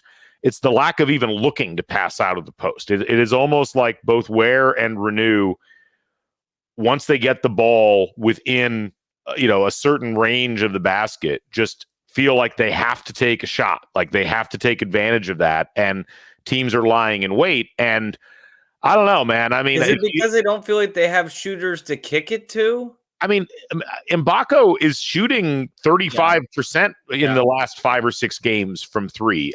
Xavier's back out on the floor. Trey can hit threes. He hasn't hit any tonight. It's hard for me to believe at this point that they don't think that they could pass it out to somebody. But part of the issue is you're not seeing IU's players rotating into spots where there are easy kickouts. You're not seeing guys move into spots. Like the one time Walker cut to the post, like pass, they did pass. Like, Ware passed to him, and it was he got a foul and got 2 free throws out of it. Like, you're not seeing guys cut hard to the basket or cut to new places. A lot of people they pass the post and they just stay there. It's kind of like a circular problem. I chose to believe that was the worst they could have played in the first half, and they would turn it around. And now this is what happens when I try to be positive. The commenters dunk on me for being wrong. This is our long experience with IU football has taught us that the bucket never hits the bottom of the well. There's always more. Just never be happy, Austin. No, I mean, I want to go back. I will never apologize for being positive. I want to go back to this comment from Mike Dahman. I agree with this. I think fundamentals of this team are just really poor. To me, the biggest issue, though, and it's even greater than the fundamentals, this team, there's just not a tenacity with this team on the floor. It just feels like they just struggle. Yeah, that's my bad God. Pass by Ware. That was a wide open layup. Yep. And then Xavier doesn't get himself in position and doesn't understand what he did wrong. The stuff where like he's doing the look and the hands out, like refs hate that.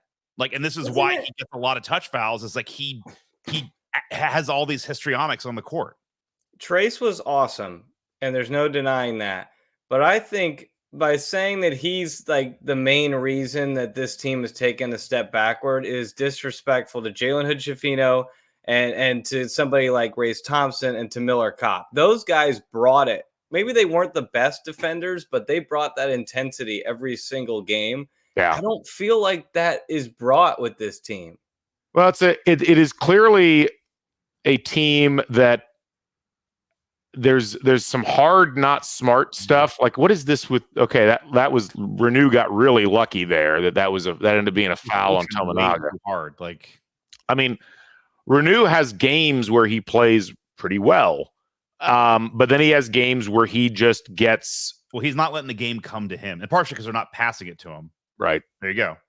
Hey, all right. Okay, catch and shoot 3 from Malik Renew. Exactly. Maybe that's the issue. We've got him inside passing the 3-pointers. We need people passing to him for 3-pointers. Right. That's when I think he's the spot-up shooter. What will fix Indiana's offense? It's Malik Renew hitting his 9th 3 of the season, which is just what occurred there. That Cup's got beat on that. That was not ideal. They're making Indiana look a little unathletic right now. A little? Well, I'm trying to be nice, but they're chasing. Indiana's doing a lot of chasing defensively. Yeah, this is. But look, like they're spacing, but it's because nobody respects Cups. They're spacing, but they got 2 guys in the lane. This is a good example. I mean, you look at that. Renew thought it was the best move to drive into a double team on that. And he got bailed out by the foul call. And Cups there. I mean, Cups is young. He's going to learn. Yeah, he's just looking at the ball. He's not looking. He forgot where his man was. Again, they're able to space that way. Nebraska is because we don't have a guy standing in the post. Like when we space, all right, other teams just don't catch have. Shoot. No, didn't go in. All right. Well, I don't mind that shot. That's fine. I want him looking to shoot. Yeah, well, that was predictable. That's bad transition defense there. And now we're just playing at the wrong pace. We're playing at their pace. Ugh. I tell you what, Pinnacle Bank Arena is a tough place to play too. It's weirdly so too. It's because you wouldn't think that with the crowds and the general history of Nebraska basketball, but they do a good job with it overall. When we were there with the women's team 2 years ago, that place was rocking, and they ran us out of the building. Speaking of women's basketball, like there was 2 ads during halftime. I wanted you saw Caitlin Clark making the State Farm ads. Yep. Like I know you're going there in a couple, but like 5 or 10 days or so. But like I'm fired up. The Fever have the first pick. Like that's if she goes, like that would be awesome. It would be great for that franchise for sure. Yeah. With Aaliyah Boston would be a pretty dynamic combo. It's cool seeing her get ads now too. I'm gonna go. You know what? We've got Tony Adranya in the chamber. We're actually gonna bring him in. We'll go quad box. Oh boy. We need all the support we can get, Tony. That was a terrible free throw. God. Okay. Well, fortunately, that went out on Nebraska. That ref under the basket was about to rebound right Nebraska's direction. Yeah. So, Tony, did you know you'd be coming in with Nebraska having a 94.5% win probability? Like, were you thought you'd be close? Like, you're the people. We did talk about this when I texted you. I had concerns, and with those concerns, I told Galen we were going to be doing some other things on this broadcast. It hasn't quite reach that. Yeah, it's like people who bought the Super Bowl ads when it's like a 42-10 game for the fourth quarter, and it's like, damn, we're Frito-Lay. We were going to take care of business in the fourth quarter. Ah, God, it's right on that teetering point of is it a game or not? 20 points. I'm talking nothing but Fansville, just so you know. That's all we're talking about.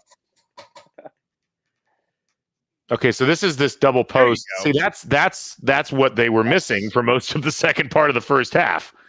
It turns out you don't spin move into the double team. No, I just watched a Hoop Vision video on that. It's a new wrinkle to the Princeton. This is where he needs some turnovers. That was a terrible shot coming out. God. Yeah, that's enough. That's a foul. Absolutely. All right, Tony. So you've watched, I'm assuming, this whole game. Give us your diagnosis on what the hell's going on with Indiana at this point. Yeah, it kind of goes back to a few different things. Number one, Indiana started really strong offensively, and they had a fast break. I believe they got a steal. Ware was taking it down the floor by himself, just kind of like dribbled it off his leg. And that just kind of like started a snowball effect with Indiana, and the wheels just kind of fell off, and they never really been able to get it back. Mbako's second foul, that was a big one. It looked like they missed a push off, and then he swipes down. They're going to call that swipe down every time. He actually got his first foul doing the same exact swipe down. So there was some like momentum shifts there, and we've seen that this Indiana team does not handle those momentum shifts well. We've seen that throughout this season, like the Auburn game, they were up 10, 11, and then all of a sudden they were down by 30. So, the mental wherewithal of this team certainly leaves something to be desired. But at the end of the day, there's still a path here.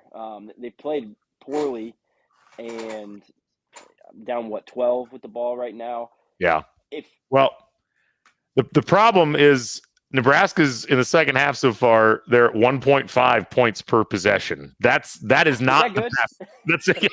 I also watched a Hoop Vision video on that. It's not good, actually. Doesn't it feel like Indiana is like the one, like everybody else, when you want to win a game and pull away in a game, you got to have those timely threes that get the crowd into it. And it feels like everybody else gets those. Nebraska's had those here in the second half, and Indiana just cannot get that timely bucket. And so when Indiana's down by 12, it's a 6-possession game because you're not thinking about making 3-pointers, which makes a 12-point deficit feel that much worse. No, it's a fair point. And I've had these moments where it's like, man, like Nebraska's killing it from 3. Like they're shooting 30%. They're 6 from 20. I mean, we're shooting 30%, 3 from 10. But Austin, I'm with you. And part of it is because a lot of times, Nebraska's been up 7 or 10 points most of the game. And so like when you hit a 3, when you're up 10, it's like, oh, now 13, you're pushing it forward. Like ours are just trying to stave off, death basically. But every time an opponent hits a 3, it feels like there goes multiple possessions because Indiana now has to make 2 2s to overcome that. It just makes you wonder, like, what is, not even that. It's just like, where do the possessions get strung together for Indiana on both ends of the floor, where they're making plays and Nebraska isn't? I mean, I was thinking about that. Was it the Iowa game last year that Indiana was up 20 and lost? Yes. It's like, where is that game for Indiana? I don't think this team's got what it takes to do anything close to that, but that's the kind of thing Indiana's got to have. It starts small. You're not going to do a 12-0 run, but maybe a 6-0 run, something where you get a couple of buckets. Good pass. Wait, whoa. What? Wait, a kick out of the post into the open corner? That was exceptional. Yeah. Hey, when you get double teamed, somebody's open. Gabe's like a 40% 3-point shooter. Oh. Shoot more. Galloway just got clocked on that screen. You got a strange stop. Right? Mbako's going to pick up a fight on that. Don't speak things into existence, Tony. Come on. He's in danger zone right now, guarding down there in the post. Yeah, they kind of got into God. Oh my gosh. Oh, that's a flagrant. That's flagrant. Yep. All that hard work to give up a rebound. Just get a rebound. Just not a smart basketball team. This team plays way too many big guys and forwards to be as bad as they are statistically at rebounding. It really is remarkable. It baffles me that they're in the bottom 4 in the Big Ten. That was a bit of a push off there by Alec on Mbako. He just shoved him in the chest on that rebound. I don't know if you saw that. Yeah, but then the thing is, where deciding to go face off on him is probably not the play there. I would say, like, what did he think he was getting out of that? I'm cool with a hard foul. Who's boxing him out? Like, it's just there's Nebraska guys down there. He got shoved away. Mbako got a forearm in the chest, which of course didn't get called, but that does not excuse what Ware did afterwards. Yeah, no, agreed. This will be a very easy flagrant call, I would think. Yeah. He was trying to stop him from falling. Okay, he was trying to stop him from falling. He just hit you with your face. He wanted to rotate his face to make sure it didn't hit the floor. This is where we talk about officiating. Like going to a lot of NBA games. Like it is just in the NBA. Same stuff happens. Like they figure it out. Boom. Like we make the call done. Like it's going to take 12 more minutes. We're going to have tons of, refs on the court talking to each other like, hey, look at me. And it's like they just take over the game in college. It's I think awesome. they're like they're so not confident in themselves now. College referees are. Flagrant. Call it. Just you're done. Make Move on. a call and let's go. No, you gotta call the other guy to the monitor. Everybody's got to take 5 looks at it. Yeah. I want to go back to that comment that Matt Hoosier 24 said the worst IU offensive rebounding team in the Ken Pom era. That is sadly not true. The worst offensive rebounding team for IU in the Ken Pom era was actually the last year of Archie Miller. Oh, good. Where they only they got offensive rebounds on 25.5% of possessions, which was 241st in the country. This year, they are at a whopping 28.2. They're actually slightly better than the last 2 editions. Tony, this is something I wanted to ask you for a while. Does the lack of emphasis on offensive rebounding bother you with this IU team, given their size and how big they play? Yeah, to me, what I hate's a strong word. What I dislike about Indiana's philosophy is that offensively and defensively, they could not be more opposite. They offensively, they claim they want to play fast, they want to go, speed things up, and then defensively, they play such a slow down, pack line, get in the gaps, and they're sending 3 back or 2 back, 3 to the offensive glass. So it's just like the system from both sides, like they don't mesh well together. Like if you're going to play, if you claim you want to play fast offensively, like you got to be getting in guys' shorts, you got to play pressure defense, you got to be pressing. Like it's a mentality. Like it's not just like something where you just can say like, oh, we want to play fast, so that's what we're going to do. Look at like Tony Bennett, like they play slow and they're going to play in the, like, that's the system IU actually plays. Without saying as much, in terms of just like fast pace, slow pace. So to me, it's just a mentality mixture that I don't like. So that is an annoyance of mine that they don't crash harder. But it makes sense because that's how their defensive system's set up. Yeah. We had a request to pump up Tony's volume, which we did. So hopefully you can all hear him better now. A nice feel. Okay. Sorry, yeah. I'm not at my desk. I've got my AirPods in, so it's a little bit of a shoddy setup here. This team tonight does not deserve a like an actual cardioid microphone. That looked like he couldn't decide if he wanted to shoot or pass, and shot midway up. Like that's really kind of a metaphor for Indiana's offense in general, Austin. Well, that last sequence with the flagrant foul was a great summation of the night. Indiana hits a 3, gets a great defensive stop, and can't get the rebound and gives up a flagrant foul. Nice block. Look up. Hit him. Nope, no way he's giving that up. Oh my gosh. And that's the point to Tony's point. It's like if Woodson talks about we're going to play fast, but then every time we have a fast break, it's like guys look like they've never run a 3-man weave in practice. We're like, look up and hit the guy trailing or the guy running the lane. You know, when you play video game basketball, you get pissed off when you miss layups. You're like, that would never happen in real life. And then you watch Indiana and you're like, actually, it doesn't happen enough in the video game, clearly. Does Synergy have like a stat on number of blown layups, Tony? They do. 3. Hey! He's the guy.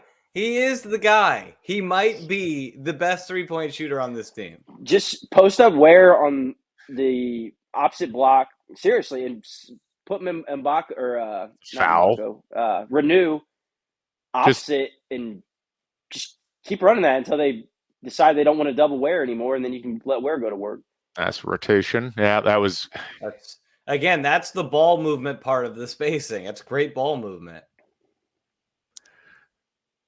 It's the thing that's probably the most annoying about, well, there's many things annoying about Indiana's offense, but their unwillingness or the system's unwillingness to do those. That's another travel Renew. Yep. The system's unwillingness to rotate the ball around the perimeter. It removes the chance that Indiana's going to have plays like that happen in their favor. They're keeping it right on this number where it's like a comeback is still possible, but they're not chipping into the deficit at all. Well, we're also at a point now. We've run this lineup for quite a while, and so are they going to have gas to? They might get it to like 7 or 6, but at some point you're going to have to swap these guys out. Leal came in, and now Banks is getting ready to come in. Obviously, we're watching the Crimson live. Hey, thanks, Mike. Thanks for listening. Mike's got one earbud in. Yeah, one earbud. Leal is the first off the bench now, which is pretty well. Second, I guess. Started, yeah. There should have been 8 fouls. There's got to be something. Yeah, Tony, fouls. Tony, we've seen more out of Leal the last few games than we've seen the last 3 years. I mean, have you liked what you've seen out of him in these last couple of games? He's vastly more productive than the other options. We've already talked about plural. We've already talked about it. So you can say it. There's Trey. Wow. Man, travel something. What? There. That's a jump. Just ball. nothing. Foul. It's I didn't want to foul him, so he just lightly put his hands on it. That's a jump ball. Like, how is that nothing? He was being polite. And they're going to call that? Oh, yeah. Well, that was I mean, he decked him. I know, but. Oh, man. Well, this is not great. Just not smart. Like, just be infuriated. Like, I don't know how Mike Woodson just doesn't lose his absolute mind. because I would. Like I'm a pretty calm demeanored coach when I'm on the sidelines, but I can get fiery if I need to. And like the fact that he can just like keep it cool, I guess more power to him, but I would be losing my crap with just how many just low IQ plays that IU makes game in Yeah. and game out. Last year's team wasn't the smartest team on the planet. They made mistakes. There were a lot of moments where you were just like, what are you doing? But they often would balance those with stretches of pretty intelligent play. They and as Austin pointed out, they didn't just lose Trace Jackson Davis. They also lose Miller Kopp. They also lose Race Thompson. That they lose Jalen Hood-Schifino. I mean, it is wild how much of a step back this team has taken just in terms of court intelligence and the way that they approach a lot of these individuals. I don't have a question for any of this. It is worth pointing out, though, Austin. I will forever say that Miller Kopp was so underappreciated in his 2 year. Was it 2, 3? How long was he in Indiana? It was two. I mean, we saw him in the Big Ten for like 9 years. Yeah. He was on the Jess Settles, Evan Eschmeyer plan. But just so underappreciated for what he brought to the team. I know people like to get on him for his defense, and no, he's not the most athletic defender in the world, but he brought it every single night, and his floor spacing was great. And he was the guy who would make the timely threes last year. It felt like when Indiana needed a three, they'd find Miller Kopp in one of the corners, and he'd bury one. I just think that his basketball savviness and intelligence is very much missed on this team. Yeah, for me, Kopp is most missed on the defensive end. Like he had the best defensive positioning. He knew exactly where everybody needed to be. Like on ball, he was bad. I mean, he would fully admit that. But off the ball, he was IU's best defender besides Trace Jackson Davis. And he made up for his lack of athleticism with his intelligence. Yeah. And IU definitely does not have that. And then they sorely miss it. And Race Thompson was the same way. He was always in the right position. But IU did replace those guys with high talent guys. Like that's what's frustrating here. That is I think what's frustrating is just the lack of meshing and even if there had been meshing, it just we've seen this team in a bunch of spots, and it doesn't matter the opponent quality level. They seem to constantly be in a position where they make fundamentally bad plays. There's some interesting thing here. Wiltshire going out. Wiltshire going out with like a back injury. Oh, it's that jump ball. Right. Well, it looks like he took a knee from Caleb Banks in the back there. How is that not a jump ball? You're standing right there. I saw that was nothing. Jump ball that I've ever seen at the Illinois women's game the other day. They were tied up for less than a second, and they called a jump ball. Yeah, Bob makes a good point. I mean, it is a young team. They are trying to figure out like how to play at this level.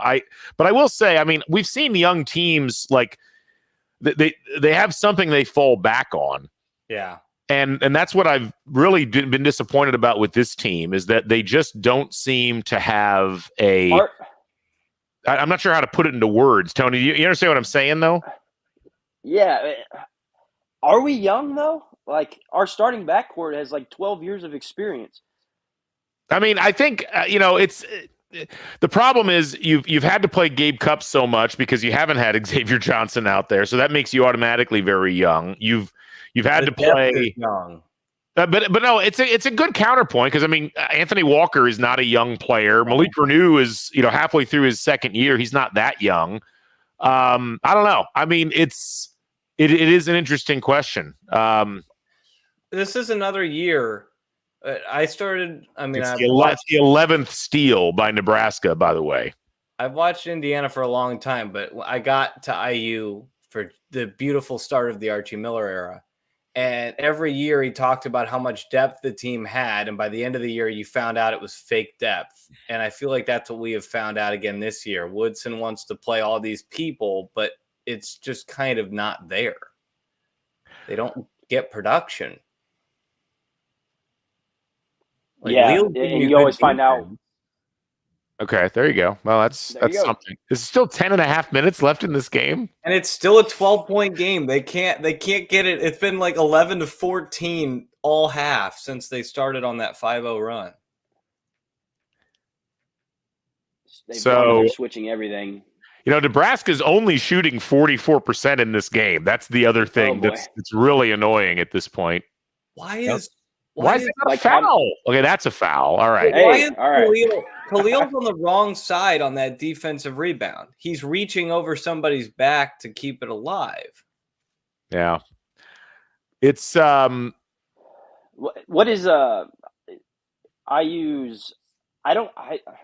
keep going back to the young thing. I think they do have young pieces. I think the continuity is low. I don't necessarily know that young is the word I'd use though. Here's the thing. Sorry, Scott. We've been keep shutting you out of the conversation. Scott, let me ask you this: what was the plan for this IU team? Like, what were they planning on doing at the start of the year? Because it doesn't feel like they really got anywhere close to that with the way that they've played so far this season. They couldn't have set out to want to play offense or defense this way. I think that's what makes people frustrated. I'm not sure anybody really knows what the plan is, because you hear one thing about how we're going to play fast, we're going to shoot a bunch of threes. We don't do that. I mean, the thing with the young comment is, I agree with Tony. I'm not sure we're really a young team, but the thing is, like, it's what's frustrating is we're talking about this as if, dude, this is Nebraska. Like, this is not the best team in the Big Ten. We're down by 12. We can't get within 10. As people mentioned in the comments, like, they're playing harder than us. Like, they're diving for balls. Like, the last three, Mr. Free Throw, the last three, almost jump balls are because Nebraska's going for it, and we're kind of like half getting in there in the last minute. And, it's frustrating. And I think that's what people are going toward, but it's like, this isn't like the best team in the Big Ten. This is a middle of the pack Big Ten team, and we look like we really can't even stay on the court with them. Nebraska's won for their last 9 from the field. They haven't scored from the field in 2 minutes and 45 seconds, and Indiana has cut the lead by 2 points. Do I have that right? Well, imagine if they didn't foul that 3-point shooter. It'd be an 8-point game right now, and you're feeling a little bit better. CJ Gunn is in the game, by the way, so that's something to monitor. And who's he defending? Don't foul. Oh my God! No, what are you doing? Good. Why would they both back off there? Tony, help me. Like I said, he's got that range. Why would you back off to that degree?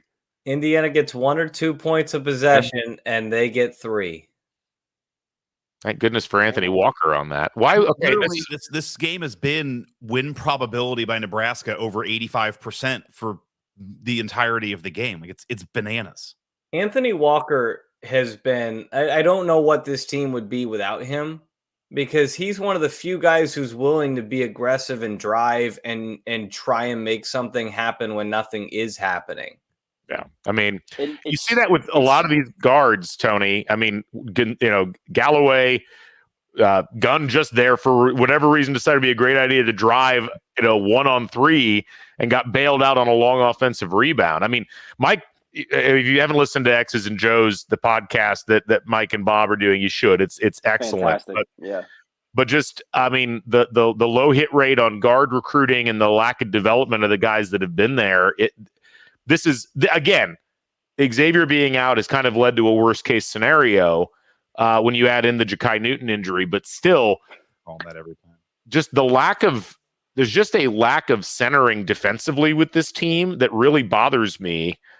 That in a way, like there's teams out there that have athletic pieces like this that have been able to figure out how to get them quickly into a defensive system that's coherent, that's hard to play against. And I feel like Indiana's gotten easier to play against every progressive year that Woodson's been here. And that's not how the script was supposed to go with this particular program. When we get so discombobulated, like, this team is just out of sorts. And again, I go back to, it's like, I'm not knocking Nebraska, but it's like, this isn't Purdue and Mackey Arena where you have a crazy crowd. Like, it's a tough place to play, but like, this is a middle of the pack Big Ten team, and we're not losing. We look completely out of sorts.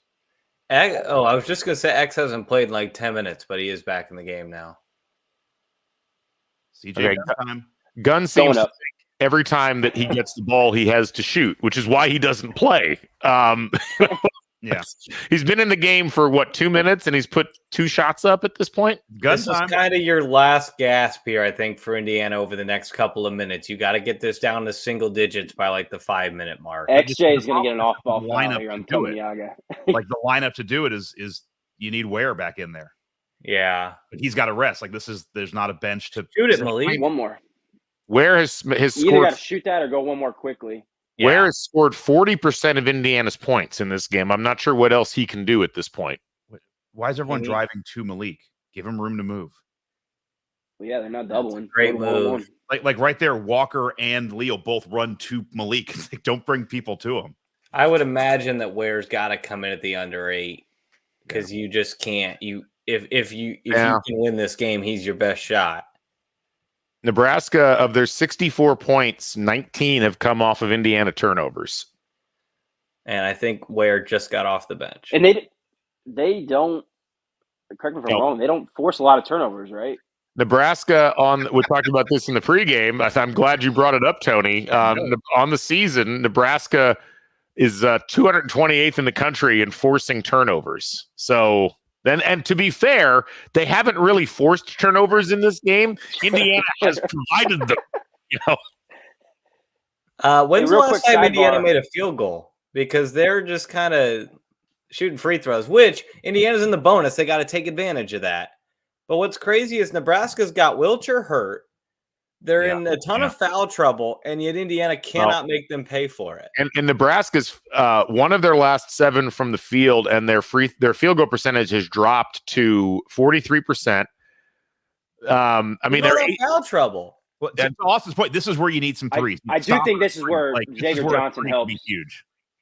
Get it under 10. Yeah, stopping a 3 would be giant. We just don't. Xavier Johnson's ball pressure here could be big, especially. I'm really worried about what's in the corner right now, Tony. Yeah, I don't like gun on Tominaga. Double it. Just double it. No. Yep, I knew it. That was. And look, who made the 3, Scott? The other team makes the timely 3. Indiana chips away 1 point at a time, and then all their hard work is gone from Dive 1 for the 3. ball. Nebraska's diving for the ball. Foul. Indiana has had to just chip away at the free throw line. Still on him, and a foul. That was a frustration foul. That's a laziness frustration foul. It all on a fadeaway 3. It's 100% true, but it's like you just can't.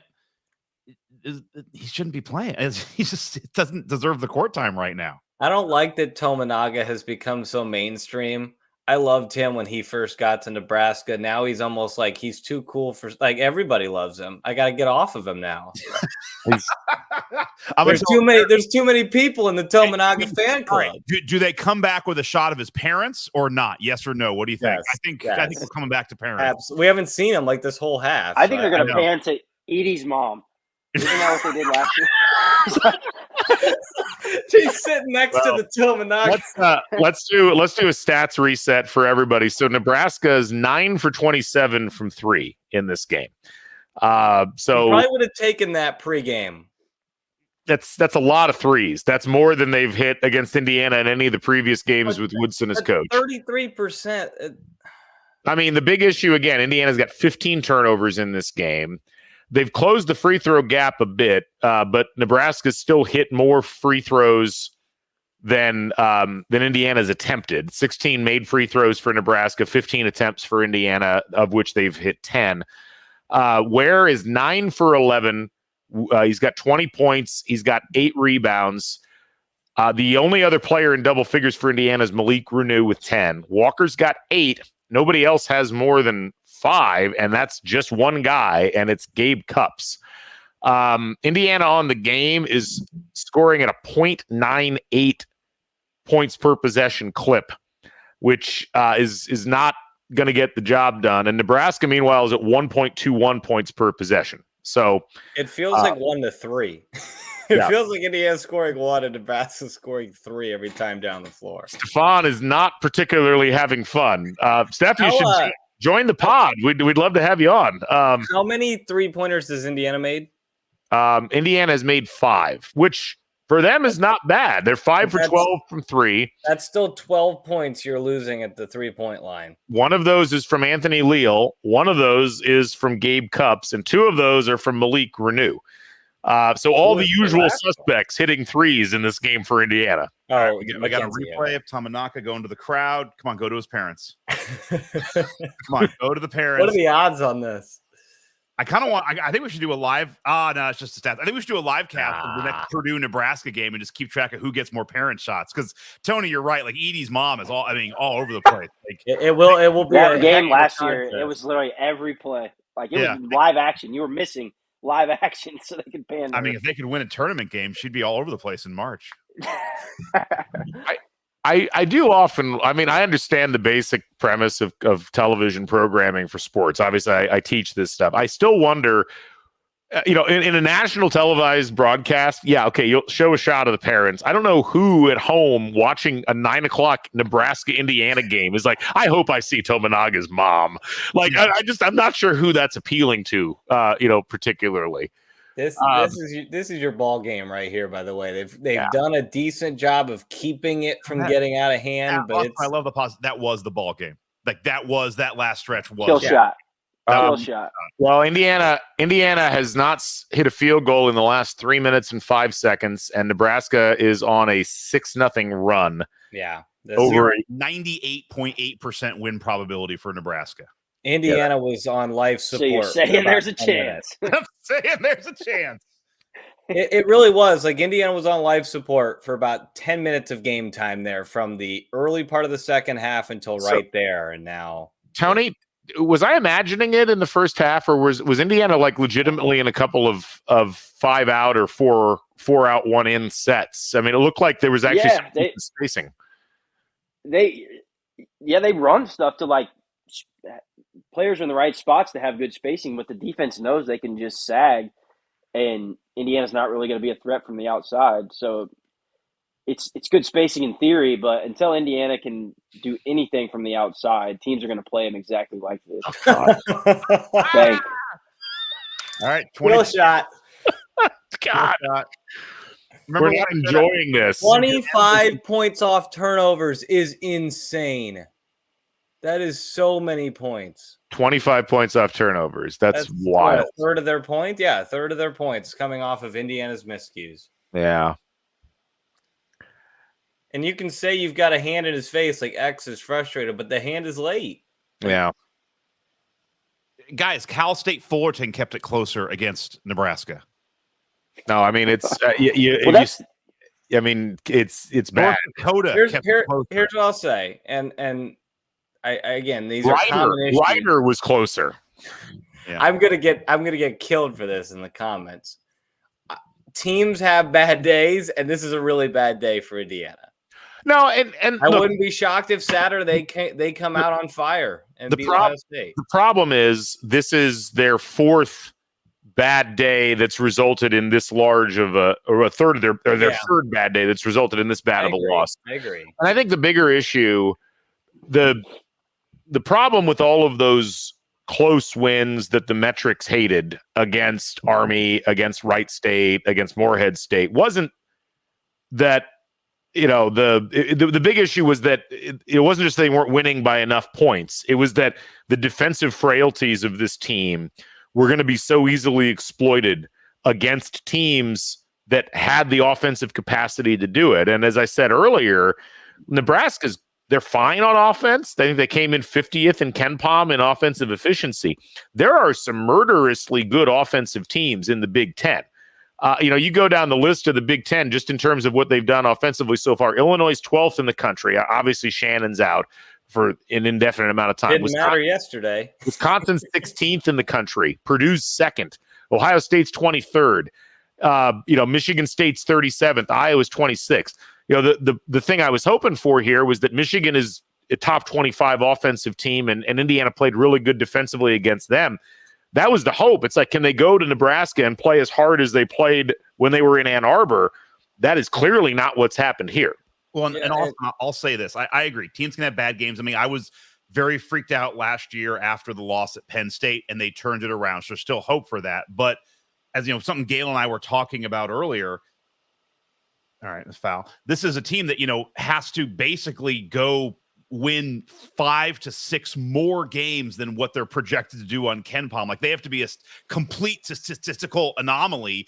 And unfortunately, it's like if they can't even keep it within 10 at Nebraska, I have a hard time seeing them winning 5 more games than Ken Palm has them projected to. And it's like, if that doesn't happen, this is a team that doesn't even make the NIT. And I think that's where I think a lot of people get like, I know I get a little bit. It's like year 3 of what should have been not a super long rebuild. Like, why are we not even competing to be in the bubble?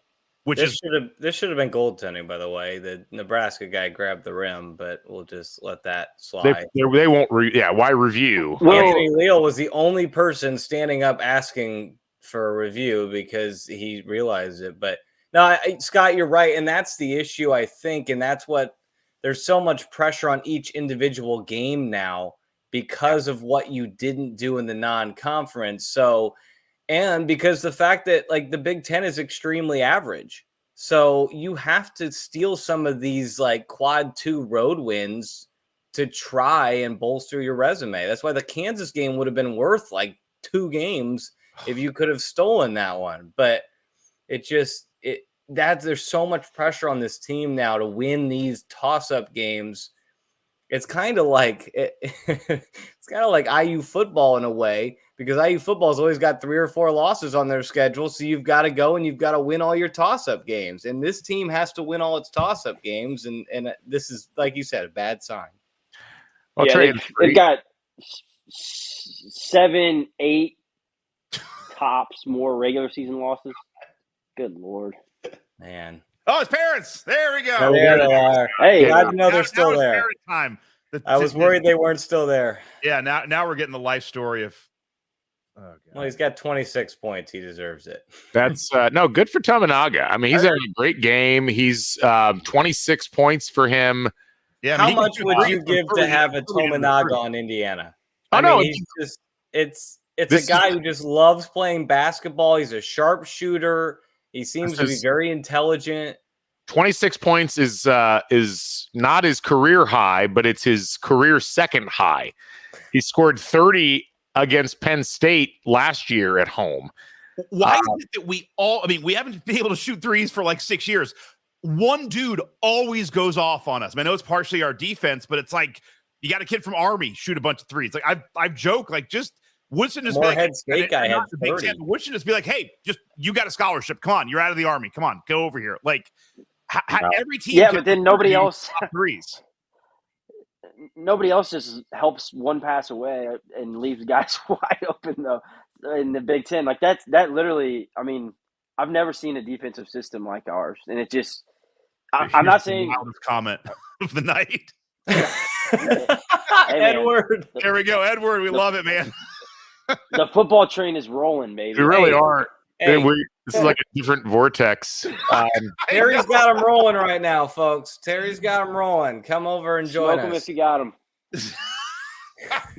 That's a goaltend. So that's Tominaga's got 28. So he's 3 off his career high. Look, I think here's the thing. I mean, we try not to be overly reactionary, and I think sometimes people get upset that we're not more reactionary. We used to be really reactionary. Tony was around for those days. I scared Austin's mom, I think, by some of the things that we would tweet about IU basketball in the early days. But I will say this, and I said this after, I forget which game it was. It might have been the Auburn game, but like, you can't preach like a standard for Indiana basketball and have this be the performance. You can't. I mean, and it's not like Bob Knight's teams never had blowout losses on the road.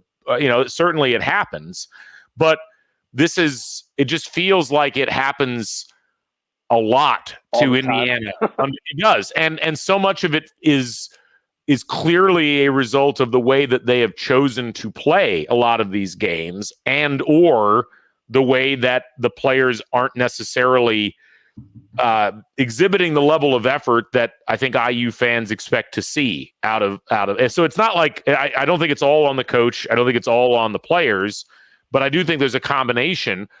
There's a team and a program that's capable of some pretty good moments at times, but it's also a program that's capable of this, and this is just not acceptable. I mean, this is not where Indiana can be if you're going to try to traffic in any level of sincerity about like some kind of program standard that's higher than a Minnesota. Hey, Indiana is 6 of 7 from 3 in this half. I mean, let's just to inform the folks on that. Yeah, I mean, Indiana is 8 of 15 from 3. But they are. But then they just leave guys wide open. Yeah. Nebraska's 8 of 15 in this half alone. And Indiana, all the stats for the last 4 minutes need to be for Indiana's need to be like thrown away. But I'd like to note Nebraska has now hit 12 3-pointers in this game. They're 3. Like we're in garbage time now. This season feels like they're hustling. I don't know if this is too harsh, but it feels like some of those Archie Miller teams where they're going to bring it at home, but when they go on the road and they're away from Assembly Hall, this is different. Mike, this is a devastating statistic. IU's backcourt is the only one in the Big Ten with a negative box plus minus at negative 1.6. Next closest is Rutgers in Minnesota, which I'd like to note that's not the neighbors that you want to be keeping in the Big Ten. And this is a problem, and this kind of goes back to what we were talking about earlier. It's like I have a hard time believing that even with the injuries that Indiana couldn't have some kind of a system in place where they could avoid this level of bad coming out of their backcourt. And yes, there's a development issue there. But Tony, that's a that kind of statistic really gives you pause because it could have been that bad last year if not for Jalen Hood-Schifino kind of erupting into this guy who, even though he was not a long-range shooter, was able to make a lot of things happen. And it's a real concern now because there's no Jalen Hood-Schifino walking through that door, to quote Rick Pitino. There's not. And you don't have arguably the best college basketball player in the country on the floor either that's able to offset some things offensively and defensively. Trace was able to clean up a lot at the rim last season as well. But it makes you feel bad for guys like Malik Renew and Khalil Ware because they have so much pressure they have to produce. I think I was talking in another group chat where like those dudes, they have to be on every single night. And even when they are, both of them Renew's had some turnover issues tonight, but I think they're IU's 2 leading scorers tonight, right? Yeah. 20 and 12. You get 32 points and 15 rebounds combined out of your two, starting post players. That seems like it should be a good enough line out of your two front court players, but you've gotten essentially nothing out of the other 3 positions. But isn't that weird that that's where we're at with this team, that they have 32 points and it kind of feels like they haven't done enough, which isn't fair on them. Well, yeah, it's bad. It's bad. I feel for them because guard play is what's going to win. It's what gets you in your offense and what gets you down the floor, what gets you your pace. It's what dictates things defensively. Like that's another issue Indiana has is defensively they don't have any ball pressure that's able to get guys either, number one, milk some things in the shot clock because you're putting pressure full court. So even if it's token pressure, now you've got them down to 24 seconds to run their offense. They can get down their offense quickly. There's no pressure. Indiana, are they in the 300s in terms of forcing turnovers? They're not quite that bad. They're actually 165th in forcing. 260th. 260th. Still, I was going to say, man, that's way better than I thought. 260th. Yeah, there's no ball pressure. That's the other thing. It's like I can understand offensively this team's guards not having it together. Maybe they can't shoot, but they don't defend. They don't make it hard on the other team's guards. They're so easy to bump off of outside action. It's like, what are you bringing to the table if you're not contributing there or on offense? Do you think there's anything, and again, like you said, there's player issues, there's coach issues, there's all kinds of things you could throw out there. Do you think there's anything to Mike Woodson coming from the NBA and there's not the, what's the word I'm looking for? Yeah, I think I know where you're going with this, Tony. You're talking about the idea in the NBA is there's less pressure on the individual games because it's an 82 game season. Correct. And you just kind of roll with it. I don't know, man. There might be some of that. This idea that Indiana doesn't play to a higher level of intensity, but again, I think that works with a more veteran team. We keep forgetting last year's team, was a 4 seed in the tournament, that played pretty well down the stretch, had a really long stretch of solid play in the Big Ten. I think it doesn't work with this level of team particularly, but I think the problem here is less that intensity issue from a standpoint of we're going to keep everything even keel, and more, this is whatever intensity there is unfocused. There doesn't seem to be a real point to most of what Indiana is doing out there. And that does come back to Woodson and the way that he's trying to teach things, in as much as this group does not seem to be grasping. I can't imagine Woodson wants them to play like this, but this is the result of what they've been taught over the course of the offseason and this season so far. Well, and going back to something, Galen, you said earlier about this is just not acceptable for a program that's trying to be what they are. Is like it's not fun as a fan watching these games. And I brought this up in an earlier video a couple weeks ago, but it's like there's too many of these games where I'm not using win probability for everything, but it's like you just get in the second half and you're at like a 90% win probably, not the losing probability, where you're just getting crushed. And like we have games this year, UConn, Auburn, Kansas, and I guess not Kansas. And then this game, last year we have it's just, you start piling up these losses, which losses are fine, but these losses where you're just getting crushed in the second half. It's not fun as a fan. Anytime you have a rolling timeout against Nebraska. Yeah, you got a real problem. Yeah. No, Ryder asked, is Indiana leading points right now if you only eliminate points off turnovers? And the answer is yes.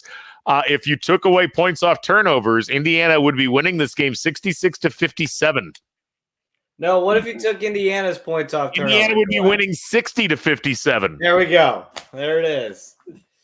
That's bad. That's the thing is, I used defensive effort tonight. Like, there were some lapses in judgment, certainly, but like, it wasn't horrible. But when they're just getting out in transition and you're having to get back off, because they weren't even like dead ball turnovers. A lot of them were live ball turnovers. Yep.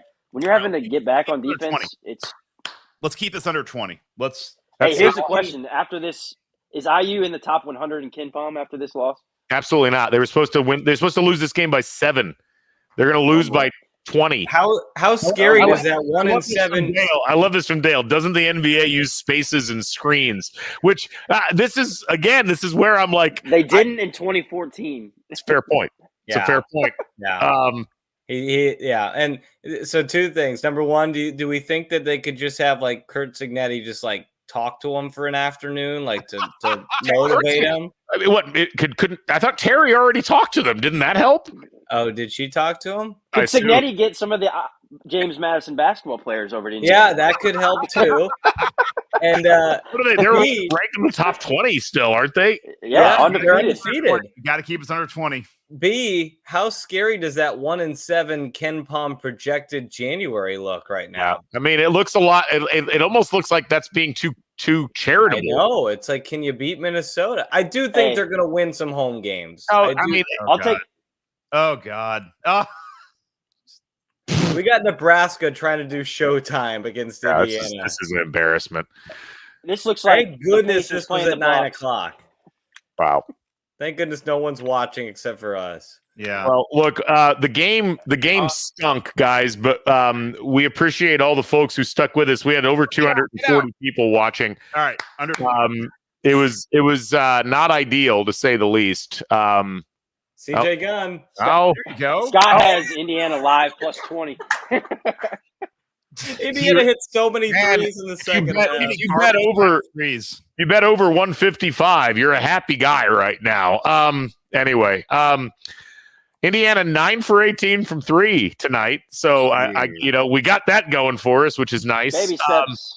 You think that'll be the first thing Mike says in the post-game presser is, look, guys, we're shooting and making threes. I told you all the threes weren't the problem.